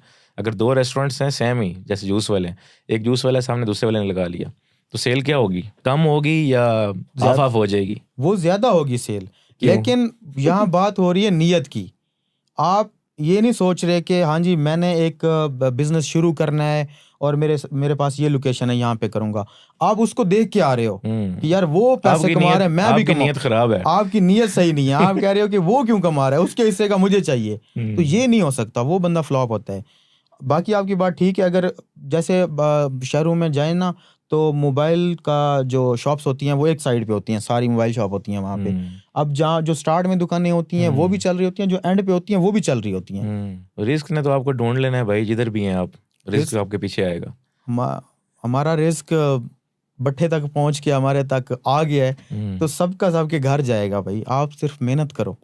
आपकी जो प्रीवियस लाइफ थी, जब आप एज किसी दूसरे डेफिनेटली देखते होंगे क्रिएटर्स को भी, इन्फ्लुएंसर्स को भी एज अ फैन देखते होंगे कि यार मैं इसका फ़ैन हूँ, ऐसे ही अब लोग आपके फ़ैन हैं। मैं आपके जो अक्सर अभी कभी हम बाहर जाएं तो मैं ये बताता चलूँ कि हम वैसे फ्रेंड भी हैं। मैं और खिज़र भाई काफ़ी टाइम से इनकी सक्सेस से पहले के हम लोग दोस्त हैं, तो हमारा अक्सर हैंग आउट होता है जब इस्लामाबाद आते हैं। तो जब भी मैं जाता हूँ मैं देखता हूँ कि लोग क्रेज़ी हैं आपके पीछे, और जो लोग क्रेज़ी हैं वो हैं कौन से? और लेकिन मेरे ख्याल से ऐसे लोग भी हैं जो लोग शो नहीं करते, लेकिन जो ज़्यादातर शो करते हैं ना, जैसे पेट्रोल पंप पे गए वो लोग आ जाते हैं। अब कल हम मैकडॉनल्ड्स पे गए थे, वहाँ पे लोग आ जाते हैं, इकट्ठे हो जाते हैं, प्यार अपना शो करते हैं, अपना काम छोड़ के आते हैं सेल्फीज़ के लिए एंड ऑल ऑफ दैट। तो ये आपको कैसी फीलिंग आती है उसमें? लाइक अब आप किसी के फ़ैन थे और अब आपके लोग फ़ैन हैं, तंग आते हैं या अच्छा लगता है? मुझे याद है कि मैं वीडियोस बना रहा था और वीडियोस मेरी वायरल भी हो रही थी, लेकिन एक चीज़ थी जो मिस थी, वो थी कि कोई मेरे साथ सेल्फी नहीं बना रहा था।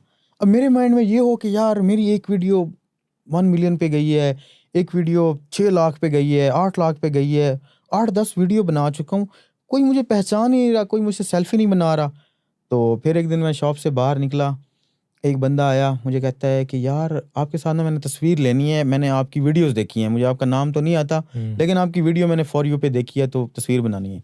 यकीन करें वो उस दिन मज़ा आया ना, छाती यूं हो गई। तो अभी भी बहुत मज़ा आता है जब लोग आते हैं, बड़ी मोहब्बत करने वाले लोग आते हैं।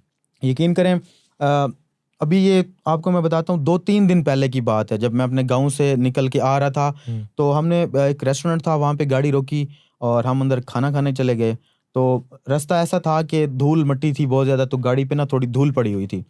मैं जब रेस्टोरेंट से बाहर निकल के आया हूँ तो मेरी गाड़ी के ऊपर वो धूल थी ना, धूल के ऊपर लिखा हुआ था आई लव यू खिज़र।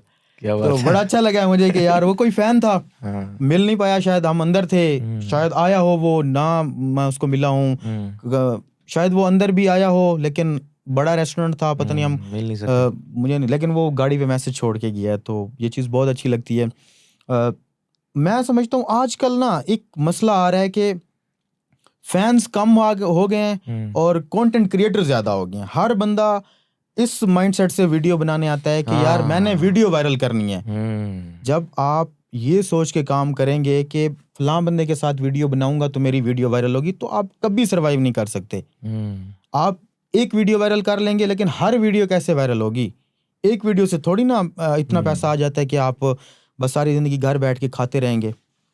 तो आजकल ये चीज़ बहुत ज़्यादा होती जा रही है कि जो भी बंदा आता है वो कहता है बस मैं इनके साथ वीडियो बना लूं। हर कंटेंट क्रिएटर के साथ, इवन जितने भी फेसबुक के कंटेंट क्रिएटर हैं सबके साथ मेरी बात होती है, यूट्यूबर्स जितने भी हैं, तो उनके साथ भी यही इशू आ रहा है। कोई ऐसा फैन इनकाउंटर जो आपको याद हो कि यार ये सबसे ज़बरदस्त चीज़ हुई थी, या उसका जो आपको रिएक्शन था वो काफ़ी अच्छा लगा हो? एक बार हम इस्लामाबाद से वापस जा रहे थे, तो मियाँ वाली में हम कहीं थे, हम रास्ता भूल गए थे, तो समझ नहीं आ रही कि हम कहाँ पे जाएं। एक पुल थी, पुल के साथ ना एक खोखा सा बना हुआ था, उसके ऊपर एक लड़का बैठा था। हमने वहाँ पे गाड़ी रोकी, मैंने शीशा डाउन करके उसको कहा, वो मोबाइल पे लगा हुआ था, वीडियो देख रहा था कोई। तो मैंने शीशा डाउन किया, मैंने कहा भाई हमने फलां जगह जाना है, तो ये रास्ता कहाँ से जाएगा? तो वो यूं देखे, फिर यूं देखे, फिर यूं देखे, फिर यूं देखे। मैंने कहा यार पता नहीं क्या हो गया इसको। खैर वो कहता है रास्ता यूं जाता है। मैंने जैसे ही गाड़ी थोड़ी सी आगे की तो मैंने शीशे से देखा वो पीछे भागता हुआ आ रहा है। तो मैंने गाड़ी थोड़ी स्लो कर ली। आया आप खिजर उमर है? मैंने कहा यार भाई मैं आपकी वीडियो देख रहा था, ये देखो। तो कहते हैं मुझे यकीन नहीं आ रहा था, मुझे समझ नहीं आई कि यार अभी मैं इसको मोबाइल में देख रहा था, ये एकदम से मोबाइल से बाहर कैसे निकल आया। तो वो एक चीज़ थी। उसके बाद काफ़ी सारे ऐसे हो जाते हैं, फैंस बड़े प्यारे प्यारे फैंस मिलते हैं, कुछ अजीब भी होते हैं, चलता है, हर किस्म के लोग मिलते हैं। कैटेगरी क्या है आपके फैंस की? मतलब आपको क्या लगता है कौन से लोग ज़्यादा आपकी वीडियोस देखते हैं?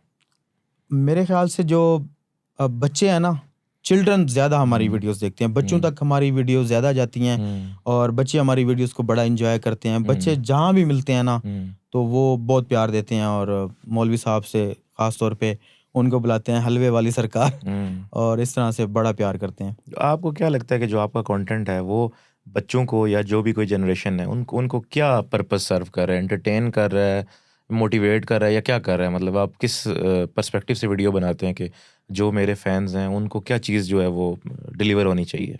मोस्टली ये होता है कि हम एंटरटेनमेंट के तौर पर वीडियोस बनाते हैं, फ़नी वीडियोस बनाते हैं। तो मेरा वीडियो को लेके ये होता है कि सस्पेंस वाली वीडियो हो तो तब भी लोग इंजॉय करें और वीडियो के अंदर कोई ना कोई मैसेज भी ज़रूर होता है। अब एक बंदे ने मुझे फ़ोन किया, मुझे कहता है कि भाई आप वीडियो के अंदर चोरियां करना सिखा रहे हैं, तो क्या आप लोगों को चोर बनाना चाहते हैं? मैंने कहा भाई 10 मिलियन व्यूज़ आते हैं कम से कम, तो उसमें से कितने के चोर होंगे जिनको चोरी करने का तरीका जो सीखेंगे? उसमें से कितने चोर होंगे? 10 मिलियन बंदा देख रहा है भाई, उनको अवेयरनेस भी तो मिल रही है ना कि इस तरह से भी हमारे साथ चोरी हो सकती है। बचें उससे। हाँ जी, तो बजाय वो उसको अच्छा मतलब समझें, बजाय उसको पॉजिटिव लें, वो उसको नेगेटिव ले जाते हैं। तो ऐसे लोगों का कोई इलाज ही नहीं है। मतलब जिसने पॉजिटिव लेना है उसने लेना है, जिसने नेगेटिव लेना है उसने हर चीज़ में से नेगेटिविटी निकाल लेनी है। जो बंदा पॉजिटिव लेता है वो तो ये कहता है अच्छा भाई इस तरह से भी हमारे साथ हाथ हो सकता है, तो ये चीज़ अच्छी है हमारे लिए। आपने वीडियो में दिखाई है कि यार ये यूं भी हो सकता है, तो हमें इससे सीख मिली है। तो जो जिसकी नीयत ख़राब हो वो कहता है भाई आप तो चोरी करने का तरीका सिखा रहे हो। यार चोर उसमें से 10 मिलियन में से कितने चोर होंगे? बाकी तो सारे ही आम लोग हैं ना। अच्छा, हमने अक्सर देखा है कि कुछ लोग होते हैं जब वो कोई भी नया चीज़ करने लगे होते हैं ना, या कोई काम करने लगे होते हैं या कोई बड़ा काम करने लगे होते हैं, तो वो कहते हैं यार किसी को बताना ही नहीं है, किसी को भी नहीं बताना। बहुत कम लोगों में इतनी जुर्रत होती है कि वो चीख के बोलें कि यार मैं ये काम करने लगा हूँ। यानी उनको अपने ऊपर इतना एतमाद हो कि यार ये तो काम मैंने करना ही करना है। वो चीज़ हमने आपकी वीडियो में देखी, मेरे आगे एक पुरानी आपकी वीडियो आई थी, मैंने सोचा कि डिस्कस करेंगे आपसे। वीडियो चलाएं ज़रा, ये वीडियो प्ले करना। ये जो लोग मजाक उड़ा रहे हैं ना, एक दिन ऐसा वक्त लेके आऊंगा कि तुम लोग सेल्फी मांगते फिरोगे। अच्छा, इस वीडियो के पीछे भी बड़ी एक स्टोरी है। एक दिन मैं निकला हूँ अपना ट्राइपॉड लेके, तब हमारे कोई फॉलोअर नहीं हुआ करते थे और हमारे गांव में वीडियो बनाना जो था ना वो बहुत अजीब किस्म का मतलब समझा जाता था कि यार ये क्या कर रहा है, कैमरे को देख के हंसना, एक्ट करना, लोग उसको देख के हंसते थे उस चीज़ को। तो मैं जब अपना ट्राइपॉड लेके निकला हूँ तो कुछ लोग थे ऐसे बैठे हुए थे, वो कह रहे थे देखो इसको जाके यूं यूं करेगा, वीडियो बनाएगा। तो मेरे ख्याल से गांव में तब कोई भी नहीं मतलब इस काम को समझता था। मुझे शौक था, मुझे भी नहीं था पता कि इसके अंदर कोई इतने ज़्यादा अर्निंग्स होंगी या जो भी है। खैर मैं वहाँ से निकला तो मुझे वो चीज़ बहुत बुरी लगी थी। यार वो शौक था मेरा। फिर मैं जैसे गया हूँ, मैंने वीडियो कोई और बनानी थी, फिर मैंने कैमरा जब उठाया ना, मैंने पहली वीडियो यही बनाई थी। मैंने कहा ये जो लोग मजाक उड़ा रहे हैं ना, एक दिन ऐसा वक्त लेके आऊंगा कि ये लोग सेल्फियां मांगते फिरेंगे। यकीन था इस बात पे जो बोल रहे थे या सिर्फ उनको जिलाने के लिए बनाई थी? ना ना ना ना ना ना, मेरा पूरा यकीन था। मैंने वो वीडियो सेव करने के लिए एक मेरे प्लेटफॉर्म पे मौजूद होनी चाहिए। सिर्फ आज तक मैंने अपनी पुरानी वीडियोस हटाई नहीं है, इसलिए लोगों ने वो निकाल के कंपाइलेशंस बनाई हैं, फिर बिफोर डालते बस हैं, आफ्टर डालते हैं। ये जो हमारे एडिटर हजरात हैं, ये तो उनकी मेहरबानी है। वो बड़ी मजे पहले वो वाली वीडियोस डालते हैं और फिर साथ में क्रूजर्स वाली, और क्रूजर्स और गाड़ियों का आपको मुझे लगता है बड़ा शौक है। आपने गाड़ियां भी जो गाड़ियों का बड़ा शौक है मुझे सीरियसली, और एसयूवी गाड़ियां बहुत पसंद है मुझे। मैंने रिसेंटली ली थी एक लैंड क्रूजर जो इंटरनेट पे भी बड़े चर्चे हो गए थे उसके। बस जब अल्लाह इज्जत देता है तो ऐसे ही होता है। वो गाड़ी मुझे बहुत अच्छी लगती है, लैंड क्रूजर। एक और गाड़ी भी है मेरे पास, रोको। तो वो चेंज भी आपको काफ़ी करते करते यहाँ तक मेरे ख्याल से आए हैं। बिल्कुल गाड़ियाँ बिल्कुल। चेंज पहली की। गाड़ी मेरी आल्टो थी, हम्म, उसके बाद मैंने सिविक ली थी, और उसके बाद फॉर्च्यूनर लिया था। तब मेरे ख्याल से फॉर्च्यूनर यूट्यूब की फील्ड में या जो जब जो कंटेंट क्रिएटर थे ना नादिर तब। भाई ने लिया था उससे पहले फॉर्च्यूनर, हाँ उनके जी, हाँ पास जी, था। नादिर भाई ने पहले लिया था। नादिर भाई के और पास था फॉर्च्यूनर, लेकिन क्रूजर जब आपने लिया उस वक्त किसी के क्रिएटर में किसी के पास भी क्रूजर, अभी भी मेरे ख्याल से कोई भी कंटेंट क्रिएटर जो है वो क्रूजर की तरफ नहीं गया। अब वैसे एक बंदा जो वैसे क्रूजर वो चीज़ है कि एक बार जो बंदा चला लेता है ना तो वो वापस उसको कोई भी गाड़ी अच्छी नहीं नहीं लगती। लगती। तो नेक्स्ट सोच रहे हैं कि कौन सी गाड़ी पे जाएं, लेकिन क्रूजर के साथ प्यार इतना है कि मतलब छोड़ने का दिल नहीं नहीं करता। छोड़ सकते उसको, नहीं। या तो फिर उससे ऊपर की कोई बला हम्म, हमें मिल जाए जिसको हम खरीदें, हम्म। या तो फिर लैंड क्रूजर ही है। तो एक लैंड क्रूजर रखी रखें, सारी जिंदगी रखी रखें, और फिर साथ में जो शौक शौक पूरे करने हैं वो भी करते रहें। कोशिश करता हूँ क्रूजर के इंशाल्लाह। अलावा कौन सी गाड़ियों का शौक है? कार्स का शौक है या खास सिर्फ एसयूवीज का ही है? मुझे कार्स का कोई ज़्यादा शौक नहीं है, हम्म, लेकिन एक कार है डॉज चैलेंजर, वो बड़ी अच्छी लगती है मुझे। उसके बाद जो है ना सिविक मैंने पहले ले ली थी, तो सिविक मैं समझता हूँ कि अच्छी गाड़ी है कम बजट में। अगर ऊपर जाएं तो फिर और भी काफ़ी अच्छी अच्छी गाड़ियां हैं, लेकिन मेरी पर्सनल जो चॉइस है कार में, वो मुझे डॉज बड़ी अच्छी लगती है। पहली गाड़ी आपने ली आल्टो और अभी आपके पास क्रूजर है, अच्छी फीलिंग, सही मजे वाली जो फीलिंग है ना, जो चस आई थी, वो कौन सी वाली गाड़ी में आई थी? पहली गाड़ी का जो सही मज़ा, सही बताना है, ये नहीं कि वो क्या कहते हैं, उसे ऐसा जवाब नहीं देना कि मतलब लगे कि यार। सीरियसली जो पहली गाड़ी होती है ना उसकी जो खुशी होती है वो कुछ और होती है। उसकी जो खुशी है ना उसको अगर कंपेयर करें लैंड क्रूजर लेते वक्त, वो खुशी नहीं हुई थी नहीं जो हुई थी। पहली गाड़ी लेते वक्त खुशी हुई थी आल्टो की। अनएक्सपेक्टेड सा लग रहा होता है कि यार हम तो ये कौन सी दुनिया, इससे तो बिलोंग ही नहीं करते हम लोग, ये कौन सी दुनिया में आ गए। और बाद में फिर लगता है कि हाँ ये है, मैं डिजर्व करता हूँ इसको। बिल्कुल। जब मैंने आल्टो ली थी तो मैं बहुत खुश था, लेकिन एक चीज़ बार बार मेरे दिल में चल रही थी कि ये फुल स्टॉप नहीं है, ये पहली सीढ़ी है। अब आगे जो है ना मुझे कॉन्फिडेंस था बहुत कि अब खुश आगे। हो, सेटिस्फाइड भी रहो, अगर गोल्स हैं तो इट्स ओके, लेकिन जो चीज़ है उसको एंजॉय करो पूरा। बिल्कुल बिल्कुल, मैं यही बेसिकली कहना चाह रहा था कि वो आल्टो के वक्त जो मुझे खुशी थी ना, वो ये वाली खुशी नहीं थी कि बस ये मेरे पास आ गई अब सब हो गया है, हर चीज़ यस हो गई है, नहीं। ये है, इसकी खुशी है, लेकिन आगे जाना है। तो फिर ऐसा ऐसा स्टेप वाइज फॉर्च्यूनर। लेकिन आगे जाने की उसमें तलब में ये नहीं कि जो चीज़ आपके पास है उसको भी भूल जाओ कि यार ये भी, उसको अक्सर लोग ये होते हैं यार क्या मेरे पास क्या है यार, अल्टो ही तो है भाई। लेकिन ऐसा होना चाहिए मेरे ख्याल से कि जो चीज़ आपके पास है उससे 200% सेटिस्फाइड रहेंगे तो अल्लाह ताला की ज़ात भी नवाजती है ना आपको। बिल्कुल। वो भी तो फिर ये सारा शुक्रगुजारी और ग्रेटिट्यूड, ये चीज़ें जो होती हैं साथ साथ चलती हैं। अगर ऐसा ही आपने लाइफ में कुछ गोल अचीव करने हैं तो जो पहले से है उसके ऊपर जब तक आप सेटिस्फाइड नहीं होंगे, अल्लाह ताला की ज़ात आपको और नवाजती ही नहीं है। ऐसे ही है बेशक। अपनी ज़िंदगी में जो भी मिला है आपको, अल्लाह पे राज़ी रहो, खुश रहो उस पे, इंशाल्लाह अल्लाह आपको और नवाजेगा। फैमिली लाइफ इफ़ेक्ट हुई है काफ़ी आफ्टर ये जो जितनी भी टाइम पीरियड है जिसमें अब आपको डेफिनेटली हर चीज़ मैनेज करके चलना पड़ता है, वीडियोस भी हैं, सब कुछ चल रहा होता है, तो फैमिली कितनी इफ़ेक्ट होती है इसमें? फैमिली टाइम के हवाले से इफ़ेक्ट हुई है। अब हम्म, मैं उस तरह से टाइम नहीं दे पाता अम्मी को, वाइफ को, अब्बू को। तो बाकी मामला सारे अच्छे हुए हैं, हम्म, जो भी हुआ है। मतलब पहले हमारे पास फैसिलिटीज़ नहीं हुआ करती थी, हम्म, तो अब मैंने उनको सारी फैसिलिटीज़ तो दे रखी हैं, लेकिन मैं उस तरह से टाइम नहीं दे पाता। मेरा भी दिल करता है मैं फैमिली के साथ बैठूं, हम्म, लेकिन एक जो एम्पायर बना हुआ है उसको फिर बरकरार रखने के लिए, हम्म, एक जो इज्जत, एक व्यूज़ वाला जो सिस्टम है, हम्म, उसको बरकरार रखने के लिए हमें हम्म, डेली मेहनत करनी पड़ती है। ये कोई हम्म, ऐसा बिजनेस या ऐसा कोई काम तो है नहीं कि हम्म, एक बार आपने जिसको बना लिया और आप फिर घर बैठ के अर्निंग होती रहेगी। हमें इसके लिए डेली ख्वार होना पड़ता है। एक्टिवली। हाँ, एक्टिवली। तो इसलिए बस टाइम का थोड़ा इशू होता है। अम्मी को भी, वो भी ये गिला करती हैं कि आप हमारे साथ कम बैठते हैं। वाइफ को भी ये गिला होता है, सबको होता है, लेकिन बस मैनेज कर रहे हैं। जब यहाँ से फ्री हो जाते हैं तो फिर टाइम देते हैं घर वालों को। अच्छा, काफ़ी लोगों को मैंने सुना है आपके कंटेंट को कहते हैं कि यार ये टिकटॉकर हैं, टिकटॉकर वाला कंटेंट बहुत कम लोग ये जानते हैं कि यूट्यूब के ऊपर भी जितनी आपकी ग्रोथ है एक नॉर्मल पाकिस्तान लेवल का या इंडिया लेवल के कंटेंट में, वो बहुत अच्छी लेवल की चीज़ है। अगर फेसबुक और टिकटॉक को साइड पे कर दिया जाए तो इन इटसेल्फ यूट्यूब बहुत अच्छा जा रहा है आपका, जिसको लोग काफ़ी ज़्यादा हद तक नज़रअंदाज जो है वो कर देते हैं। हमारा जो बेसिक काम है वो फेसबुक और यूट्यूब के ऊपर है। लेकिन अगर कोई मुझे टिकटॉकर भी कहे तो मुझे बुरा नहीं लगता। कोई भी प्लेटफॉर्म या इदारा बुरा नहीं होता, उसके अंदर जो लोग होते हैं वो बुरे होते हैं। अब टिकटॉक पे जो अच्छा काम कर रहा है उसको भी आप बुरा टिकटॉकर तो नहीं कह सकते ना। बुरे टिकटॉकर तो वो हैं जो बेहयाई फैलाते हैं या उस तरह के काम करते हैं। तो अवाम का ये माइंडसेट है कि वो एक मछली गंदी पूरा जाल गंदा। लेकिन एज अ यूट्यूबर रिकॉग्नाइज आपको क्यों नहीं किया जाता? लाइक इवेंट्स में आप जाना पसंद नहीं करते या इसके बारे में क्या कहेंगे आप?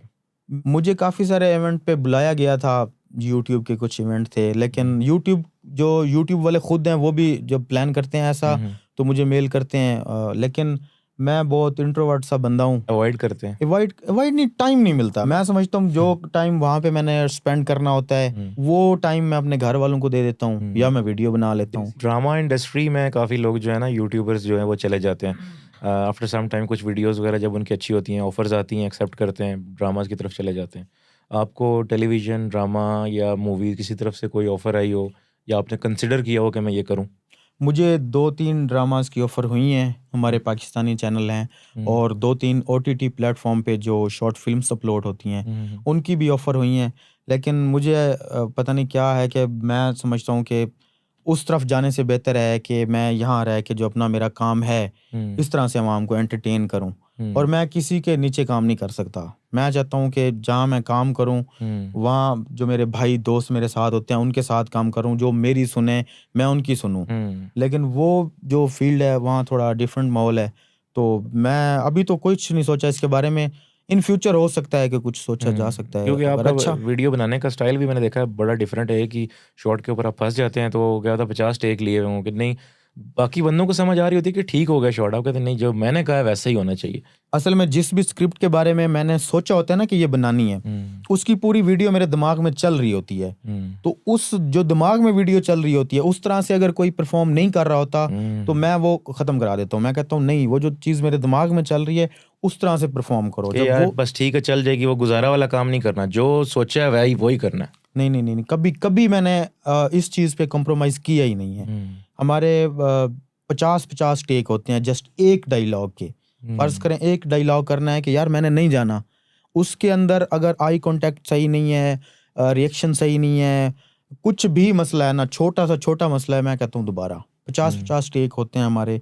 इस तरह से मेहनत ज़्यादा करनी पड़ती है, लेकिन उसका जो रिस्पॉन्स है वो आप देख लें फिर व्यूज़ में नज़र आता है। अच्छा, जितने भी पाकिस्तानी यूट्यूबर्स भी हैं या कंटेंट क्रिएटर्स हैं उनको हमने किसी ना किसी पॉइंट पे ना ऐड में किसी ना किसी ऐड में ज़रूर देखा है।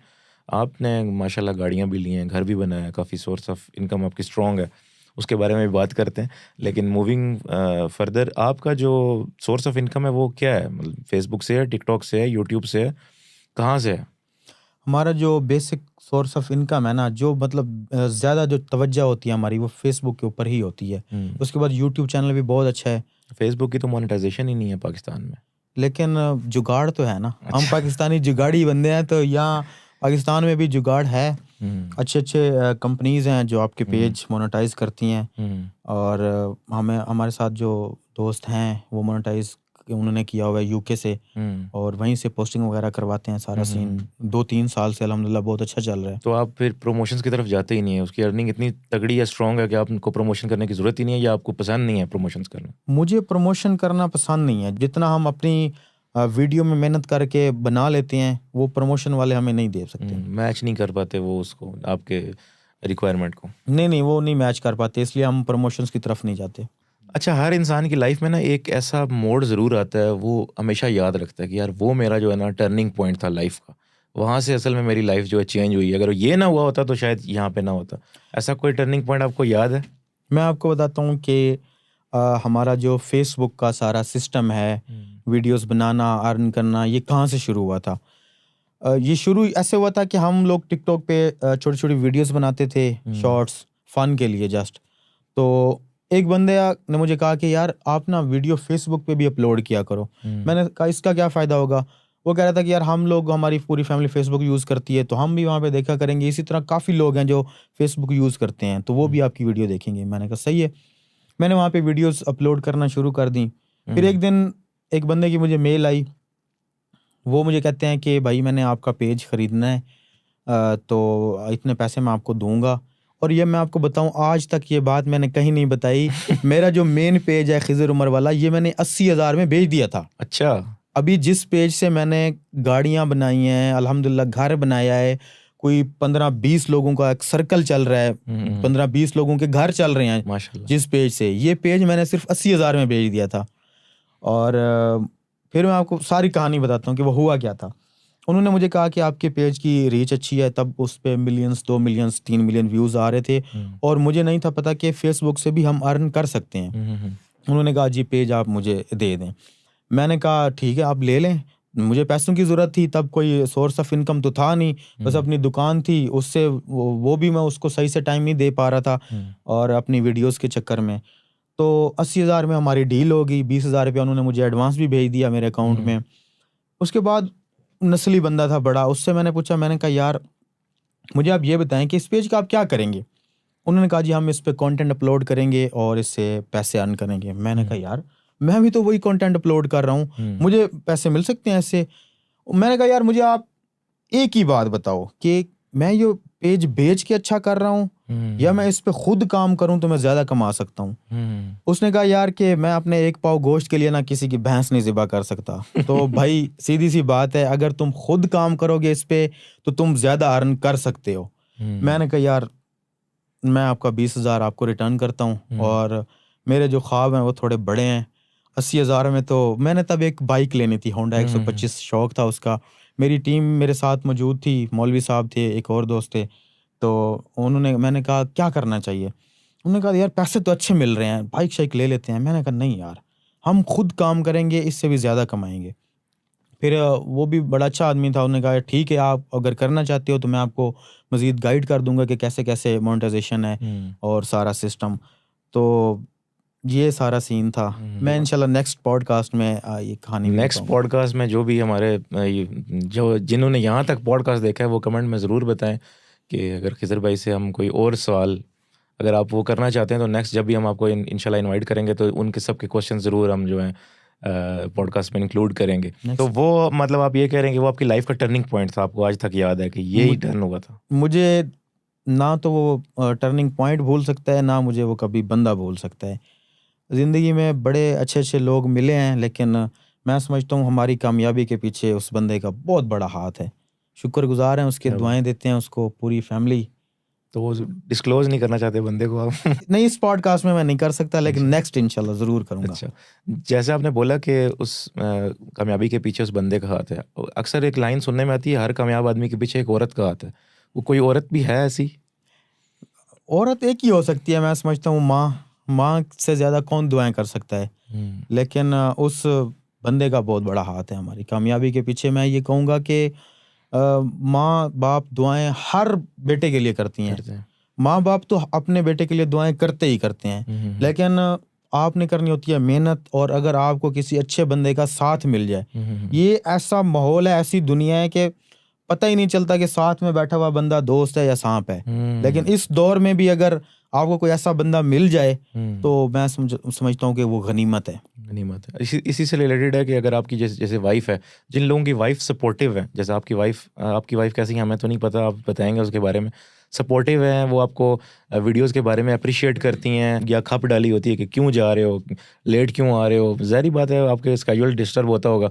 उस वीडियोस के हिसाब से आपको सपोर्टिव हैं? वो वीडियोस के हिसाब से सपोर्टिव है, पूरी फैमिली सपोर्टिव है। सब शुरू में नहीं थे, वो नहीं चाह रहे थे कि मतलब उनको मतलब नहीं था पता ना कि मेरे जो गोल्स हैं वो क्या क्या हैं और इस फील्ड से मैं क्या कुछ कर सकता हूँ। तो वो मना करते थे कि आप शॉप पे ही काम करो, इंसान बनो, ये आप मोबाइल और वीडियोस के चक्कर में ये ना हो कि अपनी शॉप ही ज़ाया कर दो और फिर घर कहाँ से चलेगा।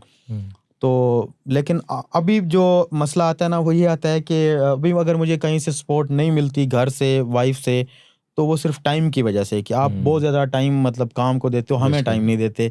बाकी वैसे ये सब का मसला है, ये ग्लोबल मसला है। ग्लोबल मसला है। हाँ, ये ग्लोबली मसला है। घर पड़े रहो, पैसे ना भी कमा के लाओ तब भी प्रॉब्लम है, और पैसे कमा के ला रहे हो और अगर बाहर रह रहे हो तब भी प्रॉब्लम है। हाँ ऐसे ही है। ये जो वेले पड़े हुए हैं उनका भी जीना आराम किया होगा कि भाई निकल जाओ बाहर, थोड़ा बाहर भी निकल जाओ। आपके पास तो माशाल्लाह क्रूजर है, डाला है, बड़े प्रोटोकॉल से वीडियो बनाने के लिए जाते होंगे और क्रूजर पे आ रहे हैं, उतर रहे हैं और फिर किसी भैंस के नीचे घुस गए, किसी ट्रक के नीचे घुस गए और कपड़ों की तबाही हो गई। ये क्या एक्सपीरियंस है, ये क्या अनमैच सा सिचुएशन है? जब हम काम पे होते हैं ना तो क्रूज़र भी भूल जाती है, बच्चे भी भूल जाते हैं, हर चीज़ भूल जाती है। मुझे बस ये होता है कि किसी तरीके से ऐसी वीडियो बनाऊं जो ज़्यादा से ज़्यादा लोगों तक पहुंचे, ज़्यादा से ज़्यादा व्यूज़ हैं। ज़ाहिर सी बात है, अब मेरी टीम में 12 से 15 लोग हैं, उनकी सैलरीज, फिर ट्रैवल खर्चा है बहुत सारा, तो हमें हर चीज़ दिमाग में रख के काम करना पड़ता है कि हमने अर्निंग करनी है यहाँ से। मैंने आपको बताया, जब शुरू में मैं आया था तब मेरा ये माइंडसेट नहीं था कि मैंने अर्न करना है, लेकिन अब तो है ना। अब तो क्योंकि मेरे साथ 15-20 लोग जुड़े हुए हैं, फैमिलीज जुड़ी हुई हैं, मेंटेन करना है, हर चीज़ को मेंटेन तो करना ये है। नहीं सोचा कि यार मैं, या घर वालों ने भी कहा हो या दोस्तों ने कि यार अब तुम्हारा कोई बहुत लेवल हो गया तो इस तरह करो कि ये कंटेंट छोड़ो, किसी अच्छे कंटेंट की तरफ जाओ, या किसी और की तरफ। अच्छा तो नहीं कह सकते, अच्छा कंटेंट है, वही एक अच्छा कंटेंट है जो आपको तरक्की दे रहा है, ग्रोथ दे रहा है, रिकॉग्निशन दे रहा है। आई बिलीव कि उसमें मेहनत भी आप अच्छी खासी पुट इन कर रहे हैं, मट्टी के साथ मट्टी हो रहे हैं। लेकिन कुछ लोगों का पर्सपेक्टिव ये है कि वो कहते हैं कि नहीं, थोड़ा सा सोफिस्टिकेटेड कंटेंट की तरफ जाएं। ऐसा होता है? नहीं, उन लोगों को खुश करने के लिए भी मैंने सोचा हुआ है बहुत कुछ, उस तरफ भी आएंगे। अभी जो कर रहे हैं तो हमारा सिस्टम बहुत अच्छा चल रहा है। ये जो लोग कहते हैं ना कि आपका कंटेंट अजीब सा है, ये है वो, भाई जो बिकता है हम वो बेचते हैं। अब पिज़्ज़ा खाना कौन सा सेहत वाला काम है? डॉक्टर मना करते हैं, फिर भी पिज़्ज़े वाली दुकानें चल रही हैं, जहर बेच रहे हैं लोग क्योंकि वो बिक रहा है। तो हमारा भी वही सीन है ना, जिस वीडियो पे व्यूज़ आते हैं, हम फिर हमारे माइंड में ये होता है कि एक वीडियो ऐसी बनाएं जिसके ऊपर व्यूज़ भी हैं, हमें अर्निंग भी हो उससे, और लोग उसको एंजॉय भी करें। ये दोनों चीज़ें माइंड में रख के ही करनी पड़ती हैं। आप सिर्फ एंटरटेनमेंट फोकस्ड हैं, यानी एंटरटेनमेंट होनी चाहिए, वो किसी तरह से भी हो, उसमें आपका बेशक कुछ भी जाए। हाँ जी, देखें, अगर व्यूज़ आ रहे हैं 20 मिलियन, 30 मिलियन, 50 मिलियन, 100 मिलियन, लोग उसको देख रहे हैं, पसंद कर रहे हैं, उसमें नेगेटिव कमेंट कितने होते हैं? ज़्यादा से ज़्यादा 100-150। फिर जो हज़ारों में कमेंट पॉजिटिव आ रहे होते हैं, वो कुछ ना कुछ सीख रहे होते हैं ना। उनको भी तो सर्व करना है। हाँ। बिल्कुल, हर किस्म की ऑडियंस मौजूद है। अब 100 में से 100 बंदे कभी भी नहीं राजी हो सकते। आप खुद को बेच दें, मार दें, जो मर्जी कर दें ना, 100 में से 100 को आप राजी नहीं कर सकते। आपका कंटेंट बड़ा स्टैंड आउट कर रहा है आपके, स्पेशली साउथ पंजाब के बेल्ट में भी और इंडिया में ख़ास तौर पे आपका कंटेंट बहुत ज़्यादा आउटलाइन कर रहा है। और जो आपने मेरे साथ स्टैट्स शेयर किए, बताया आपने मुझे कि 90%, बड़ा शॉकिंग नंबर था मेरे लिए, 90% आपकी ऑडियंस जो है वो इंडिया की है। यानी आपकी जो भी फ़ैन फॉलोइंग पाकिस्तान है वो सिर्फ 10% है। पाकिस्तान के लोग भी बहुत प्यार देते हैं और इंडिया के लोग भी बहुत प्यार देते हैं। मुझे पर्सनली इंस्टा पे मैसेजेस आए हुए होते हैं, उनके कमेंट्स आ रहे होते हैं, और इंडियन लोग हमारी वीडियोस को बहुत पसंद करते हैं क्योंकि हमारी वीडियोस में कल्चर होता है। जो लोकेशंस होती हैं वो हमारे गांव की होती हैं, तो वो चीज़ें वो इंजॉय करते हैं। उसके बाद हमारा बोलना डिफरेंट है थोड़ा सा, तो इंडियन जो है ना वो काफ़ी इंजॉय करते हैं हमारी वीडियोस को, और मोस्टली हमारे व्यूज़ भी वहीं से आते हैं, पाकिस्तान से, इंडिया से। उसके बाद 1-2 और कंट्रीज़ हैं, जैसे कि बांग्लादेश हो गया, और इस तरह से जितने भी कंट्रीज़ हैं, बाकी सारी एशियन कंट्रीज़ जो हैं, हाँ जी, सारे व्यूज़ आते हैं। बाहर की भी कंट्रीज़ की ऑडियंस है आपकी, लाइक यूएस, यूके वगैरह की भी ऑडियंस है कुछ? या जो जहाँ पे भी उर्दू या हिंदी बोली जाती है, समझी जाती है, वहाँ पे हमारा कंटेंट जाता है। 200 मिलियन व्यूज़, 250 मिलियन व्यूज़ ऐसे तो नहीं आ जाते ना। उसमें काफ़ी सारे मुल्कों के लोग होते हैं जो भी हिंदी या उर्दू लैंग्वेज को समझते हैं, वो हमारी वीडियोस देखते हैं। अच्छा, आपकी जो हम पुरानी अगर वीडियोस देखते हैं तो उसमें आपके जो भी टीम मेंबर्स थे अब आपके साथ नज़र नहीं आते, क्या रीज़न है उसकी? मैं इसका इस तरह से जवाब दूंगा कि लोग आते हैं, जाते हैं, सिस्टम है, दुनियादारी है, चलती रहती है। देखिए, जब 5 भाई होते हैं, फर्ज करें, या 4 भाई, कोई क्लैशेस हैं या वैसे ही बस रजामंदी से ही जो सेपरेशन हुई है? मेरी तरफ से देखा जाए तो किसी के साथ कोई क्लैश नहीं है। जितने भी मेरे साथ लोगों ने काम किया है, मुझे किसी से कोई गिला शिकवा नहीं है। मैं सब पे राजी हूँ। जिसने जो किया है उसका अपना मैटर है। इज्जत जिल्लत तो अल्लाह की ज़ात देने वाली है। मेरा ये मानना है कि आप किसी के किरदार को चौराहे पे नंगा कर दो ना, फिर भी इज्जत और जिल्लत अल्लाह ने देनी है।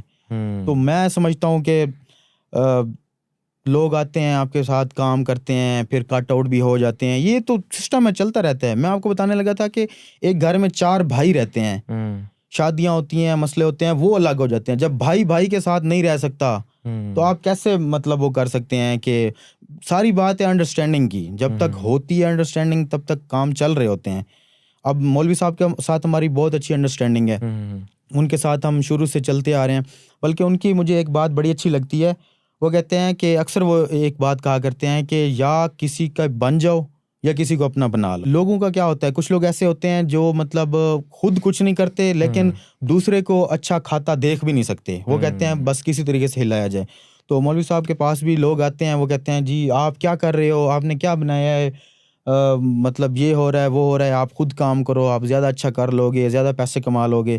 वो कहता है भाई अल्लाह का बड़ा शुक्र है, भट्ठे पे काम करता था, 200-300 रुपये दिहाड़ी कमाता था, अब उससे मैं बहुत बेहतर हूँ। तो मैं अगर बेहतरी की तरफ जा रहा हूँ तो तुम मुझे क्यों कह रहे हो। बड़ी थिन लाइन है। हम कल भी बात कर रहे थे, हमारे एडिटर है उनके साथ, बड़ी थिन सी लाइन है मोटिवेशन में, मोटिवेट होके स्टेप फॉरवर्ड करने में, और हसद में अपना जो है उसको भी गंवाने में। बहुत थिन सी लाइन है, ऐसे ही है। समझ नहीं लगती कि भाई कहाँ पे आपसे गलती होगी और आपने जो ऑलरेडी है वो भी सारा गवा देना है, या आप मोटिवेट हो और आप कॉन्फिडेंट हो कि हाँ जो आप कर रहे हो या करने जा रहे हो। अगेन उसमें मेरे ख्याल से ये है कि आपकी नीयत बहुत ज़्यादा काउंट करती है। अगर आप बदनीयत इंसान हो ना तो आपकी तबाही है, चाहे जो मर्जी स्टेप ले लें। और अगर आपकी नीयत साफ़ है मेरे ख्याल से तो दुनिया की कोई ताकत आपको रोक नहीं सकती कामयाबी से। ऐसा ही है, नीयत का तो दारो मदार है हर चीज़ का। इवन के आप इबादत भी कर रहे हैं ना तो नीयत उसमें पहली चीज़ है। अगर आपकी नीयत सही नहीं है तो आपकी इबादतें भी आपके मुंह पे मार दी जाएंगी। नीयत का सारा दारो मदार है। इसी तरह कोई भी आप काम कर रहे हैं, जब तक आपकी नीयत साफ नहीं है तो आप कभी भी कामयाब नहीं हो सकते। मैं तो भाई खुला बंदा हूँ, मेरे साथ किसी ने अच्छा किया है, किसी ने बुरा किया है, मैं सोचता हूँ, वक्ती तौर मुझे तकलीफ भी होती है, बहुत डिप्रेशन में भी चला जाता हूँ, लेकिन मैं फिर उसको दिमाग से उतार देता हूँ। मैं कहता हूँ ये अल्लाह के फैसले हैं, अल्लाह पे छोड़ दो, वो बेहतर करने वाला है। तो जिसने गलत किया उसको सज़ा ज़रूर मिलेगी।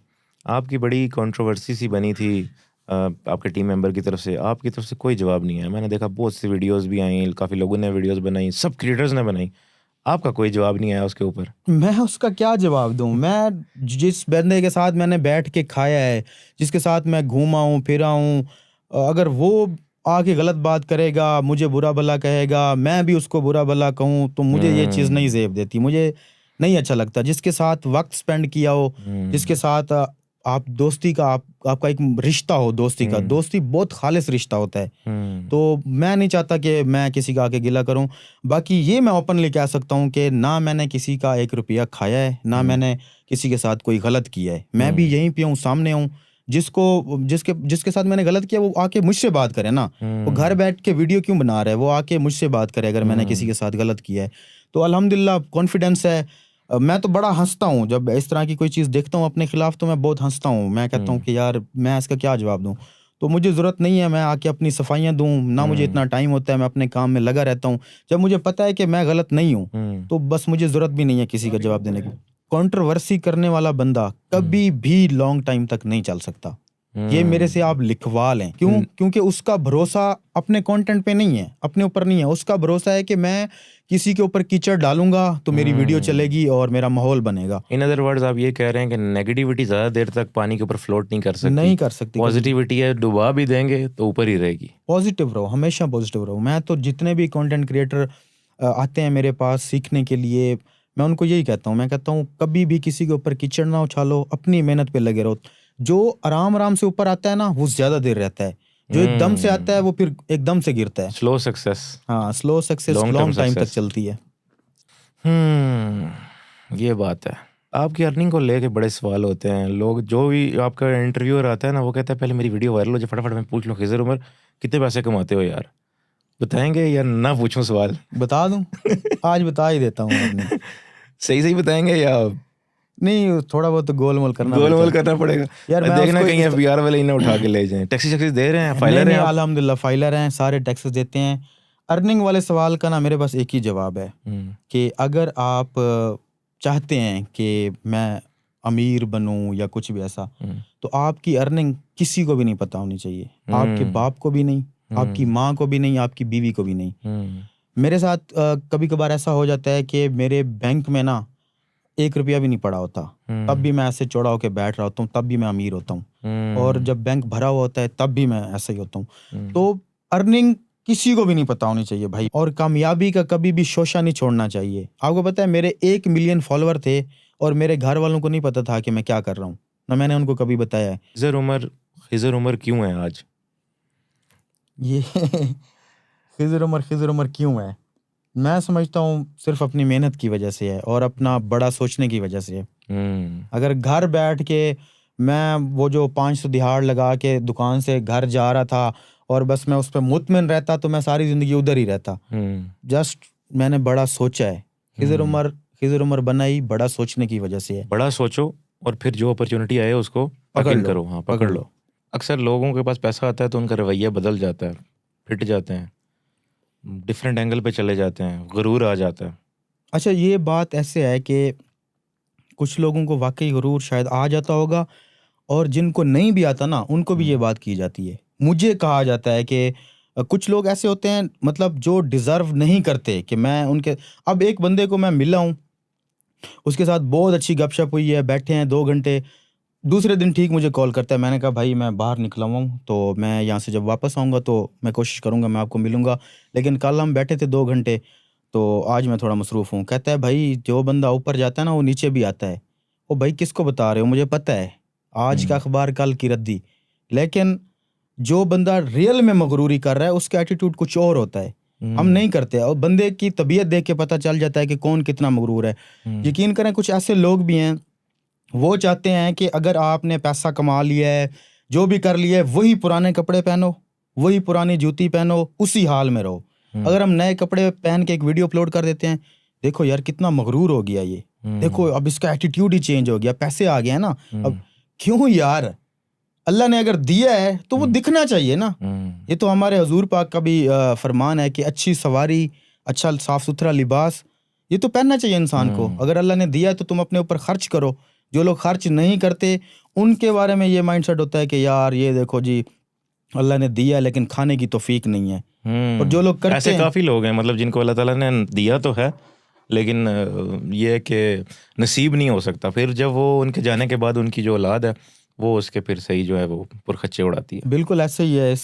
इस चीज़ की बहुत सारी मिसालें हमारे माशरे में मौजूद हैं, लेकिन हम तो अल्हम्दुलिल्लाह अपने पैसे को एंजॉय कर रहे हैं। अब फैमिली एंजॉय ये कर भी रही एक है। नेमत है कि जो आप कमा रहे हो वो आपको नसीब हो, वरना कुछ लोग इस चक्कर में लग जाते हैं कि औलाद के लिए जोड़ना है, ये करना है, वो करना है, पेंडिंग पड़ा रहता है पैसा, और वो इंसान खुद जो है ना वो बस डेथ बेड पे चला जाता है इस यही सोचते सोचते। मेरे ख्याल से इंसान को ना क्राइटेरिया सेट करना चाहिए, कितना बचाना है और कितना अपने ऊपर लगाना है। तो जब ये चीज़ मैं तो हर चीज़ प्लान करके चलता हूँ कि इतना एक मैंने बचाना है और इतना एक मैंने अपने ऊपर लगाना है। सारा भी नहीं बचाना और सारा भी नहीं उड़ाना। अच्छा, लोग अक्सर जो है वो बड़ा प्राउड फील करते हैं इस चीज़ के ऊपर। वो कहते हैं जी हम ख़ानदानी रईस हैं और तुम्हारे पास नया नया पैसा है। आई बिलीव नया जो पैसा है वो ज़्यादा डिफ़िकल्ट है अचीव करना और मेंटेन करना भी, एज़ कम्पेयर टू जो ख़ानदानी रईस हैं। अक्सर मैंने देखे हैं बिगड़े हुए रईस हैं। अच्छे लोग भी हैं, ये नहीं मैं कहता कि सारे ऐसे ही हैं, बट मैंने बहुत कम ऐसे लोग देखे हैं जो ज़ीरो से कहीं ऊपर गए हों और फिर उनमें अकड़ हो। जिसने रगड़ा खाया होता है ना वो बंदा हम्बल ही होता है। मेरे ख्याल से ये जो माइंड सेट है ना सिर्फ हमारे लोगों में है। अगर आप बाकी दुनिया को देखें तो वो हमेशा सेल्फ मेड बंदे की इज्जत करते हैं। अगर उनके सामने बैठ के आप कहोगे तो मेरे दादा ये था, मेरा परदादा ये था, हम तो खानदानी रईस हैं, तो वो कहते हैं तुमने क्या किया फिर। लेकिन जो बंदा सेल्फ मेड होता है बाहर के जो लोग हैं उसको ज्यादा रिस्पेक्ट देते हैं। लेकिन हमारे लोगों का ये माइंडसेट है ये तो नया नया अमीर हुआ है, इसकी क्या इज्जत करनी है हमने। तो लेकिन पर्सपेक्टिव चेंज हो रहा है। अब जो नई जनरेशन आ रही है वो इस चीज़ की बड़ी रिस्पेक्ट कर रही है, सेल्फ मेड की बहुत रिस्पेक्ट कर रही है। मैं हर बंदे की बात नहीं कर रहा ना, कुछ ऐसे लोग हैं जो ये माइंडसेट रखते हैं। अब मुझे लोग मिलते हैं, अब रिसेंटली कोई 6 महीने पहले की बात होगी, मैं गया हुआ था लाहौर। तो लाहौर में एक कंपनी थी, उन्होंने मुझे बुलाया, उन्होंने कहा कि हमारे जो बॉस हैं ना वो आपसे मिलना चाहते हैं। ना उन्होंने कोई वीडियो बनानी है, कुछ भी नहीं करना। काफ़ी बड़े आदमी थे वो भी और बड़े सफ़ेद पोश किस्म के। कहते हैं वो सेल्फ मेड हैं, उन्होंने ज़ीरो से शुरू किया था। वो आपकी वीडियो सिर्फ इस वजह से देखते हैं आप भी ज़ीरो से मतलब शुरू हुए हैं और आज माशाल्लाह एक मकाम पे हैं, तो वो आपसे मिलना चाहते हैं। फिर मैं गया हूँ उनके पास, बैठा हूँ, कोई 10-15 मिनट हमारी मुलाकात हुई है। फिर उनके पास भी टाइम शॉर्ट था और मेरे पास भी, लेकिन बड़ा मज़ा आया, उन्होंने बड़ी रिस्पेक्ट दी है। ऐसे लोग भी तो मौजूद एक हैं। सेल्फ मेड आदमी जो है वही कदर समझ सकता है उस बंदे की जो दूसरा सेल्फ मेड होता है। इसी वजह से तो अभी हमने ये जो पॉडकास्ट का इनिशिएटिव लिया है, मैं ये चाह रहा हूँ कि मैं हर उस सेल्फ मेड आदमी को बुलाऊं और उसकी स्टोरी सुनूं उससे गप लगाऊं, कुछ सीखने को मुझे मिलेगा। आई बिलीव कि लर्निंग जो है वो पूरी ज़िंदगी चलती रहती है, तो मैं लर्न करना चाहता हूँ। दैट्स वाई हमने ये पॉडकास्ट का इनिशिएटिव लिया। और आई बिलीव के आपकी लाइफ जो है, सेल्फ मेड बंदे की लाइफ किसी बुक से कम नहीं है। एक बुक को बैठ के पढ़ने में और एक सेल्फ मेड आदमी के साथ बैठ के 1 घंटा, डेढ़ 2 घंटे गप लगाने में ज़मीन आसमान का फ़र्क है। जो आप उसकी एनर्जी से और उसके साथ बैठ के उसकी फीलिंग से जो चीज़ें आप एब्जॉर्ब करते हो या लेते हो या सीखते हो ना, वो आई डोंट थिंक सो कि बुक के जितने भी लवर्स हैं वो इस चीज़ को शायद डिनाई करें, बट मैं इतना शौकीन नहीं हूँ बुक्स का। तो दैट्स वाई मैंने सोचा कि लेट्स डू अ पॉडकास्ट जिसमें हम लोग ऐसे सेल्फ मेड लोगों की कदर भी करें, रिस्पेक्ट करें, उनसे सीखें, हमारे लिए लर्निंग जो है वो बने। और ये मेरा जो है, इसके साथ ही हम पॉडकास्ट को क्लोज़ भी करते हैं, क्लोज़ की तरफ जाते हैं। मेरा पहला पॉडकास्ट है, जैसे कि मैंने स्टार्ट में ही बताया था, और मैं देखूंगा कि मेरा फीडबैक लोगों का कैसा आता है। मैं लोगों से ये भी रिक्वेस्ट करूंगा कि नेक्स्ट आप भी रिकमेंड करें कि किस बंदे को सेट पे बुलाया जाए, जिसकी आप स्टोरी सुनना चाहते हैं, उससे क्या क्वेश्चंस करना चाहते हैं। फीडबैक भी लाजमी दें कि मैं कैसा रहा क्योंकि ये मेरी ज़िंदगी की पहली वीडियो है जो मैंने कैमरा में देख के रिकॉर्ड की है या बैठ के कन्वर्सेशन रिकॉर्ड की, फर्स्ट वीडियो एवर। और मुझे नहीं पता था कि पता नहीं मैं रिकॉर्ड कर भी सकूंगा कि नहीं, अच्छा किया या नहीं किया ये तो खैर ये अवाम पे छोड़ते अवाम हैं। बताएगी, अवाम पे छोड़ेंगे। और ये मेरे ख्याल से कोई बड़ा हिस्टोरिकल पॉडकास्ट होगा जो रिकॉर्ड हो चुका है, अभी तक इसका चैनल नहीं बना, अभी क्या चैनल बनेगा। क्या बात है। चैनल नहीं क्रिएट किया, किसी भी तरह की कोई सोशल मीडिया प्रेजेंस अभी तक क्रिएट नहीं हुई है। क्रिएट करेंगे, पोस्ट करेंगे, देखेंगे लोगों की तरफ से पॉजिटिव रिस्पॉन्स मिलता है, प्यार मिलता है या नहीं मिलता है। और लाजमी बताइएगा खिज़र भाई को जब हम नेक्स्ट बुलाएं तो इनसे हम क्या क्या क्वेश्चंस करें। जो आप क्वेश्चंस लिखेंगे हम उनको डेफिनेटली कंसिडर करेंगे, और खिज़र भाई आपको फिर उनका जवाब भी देना पड़ेगा। मुझे लगता है अवाम आपको बहुत सपोर्ट करेगी, क्योंकि आपने जितनी भी बातें की हैं, कोई आपने कंट्रोवर्सी, कोई आपने जैसे एक दूसरे बंदे पे उसका जो वीक पॉइंट होता है उसके साथ छेड़खानी करना या उस तरह से आपने नहीं किया। और आपका जो इनिशिएटिव है मुझे बहुत अच्छा लगा है कि आपने वो बातें की हैं जो मतलब जिसको देख के लोग सीखेंगे। उसकी काफी रीज़न ये है कि मैंने जब ये पॉडकास्ट का इनिशिएटिव लिया तो मैंने ये सोचा था कि हम नेगेटिविटी को प्रमोट नहीं करेंगे। इस हमारी फुल जो दुनिया है ना, इसमें इस वक्त सिर्फ नेगेटिविटी बिक रही है कि फ़लाँ के साथ ये हो गया, फ़लाँ में ये गलत हरकत हो गया, फ़लाँ शहर में आज ये कत्ल हो गया। तो मैंने कहा यार हमने पॉजिटिविटी निकालनी है। मैं पॉजिटिव बहुत, मुझे दिल करता है कि मैं पॉजिटिव कन्वर्सेशंस करूँ, पॉजिटिविटी बिखेरूँ। तो हमने सोचा कि हम कोई भी नेगेटिव चीज़ को टच नहीं करेंगे, हम पॉजिटिव करके फिर देखते हैं कि अवाम उसको कितना सपोर्ट करती है या कैसा लगता है उनको।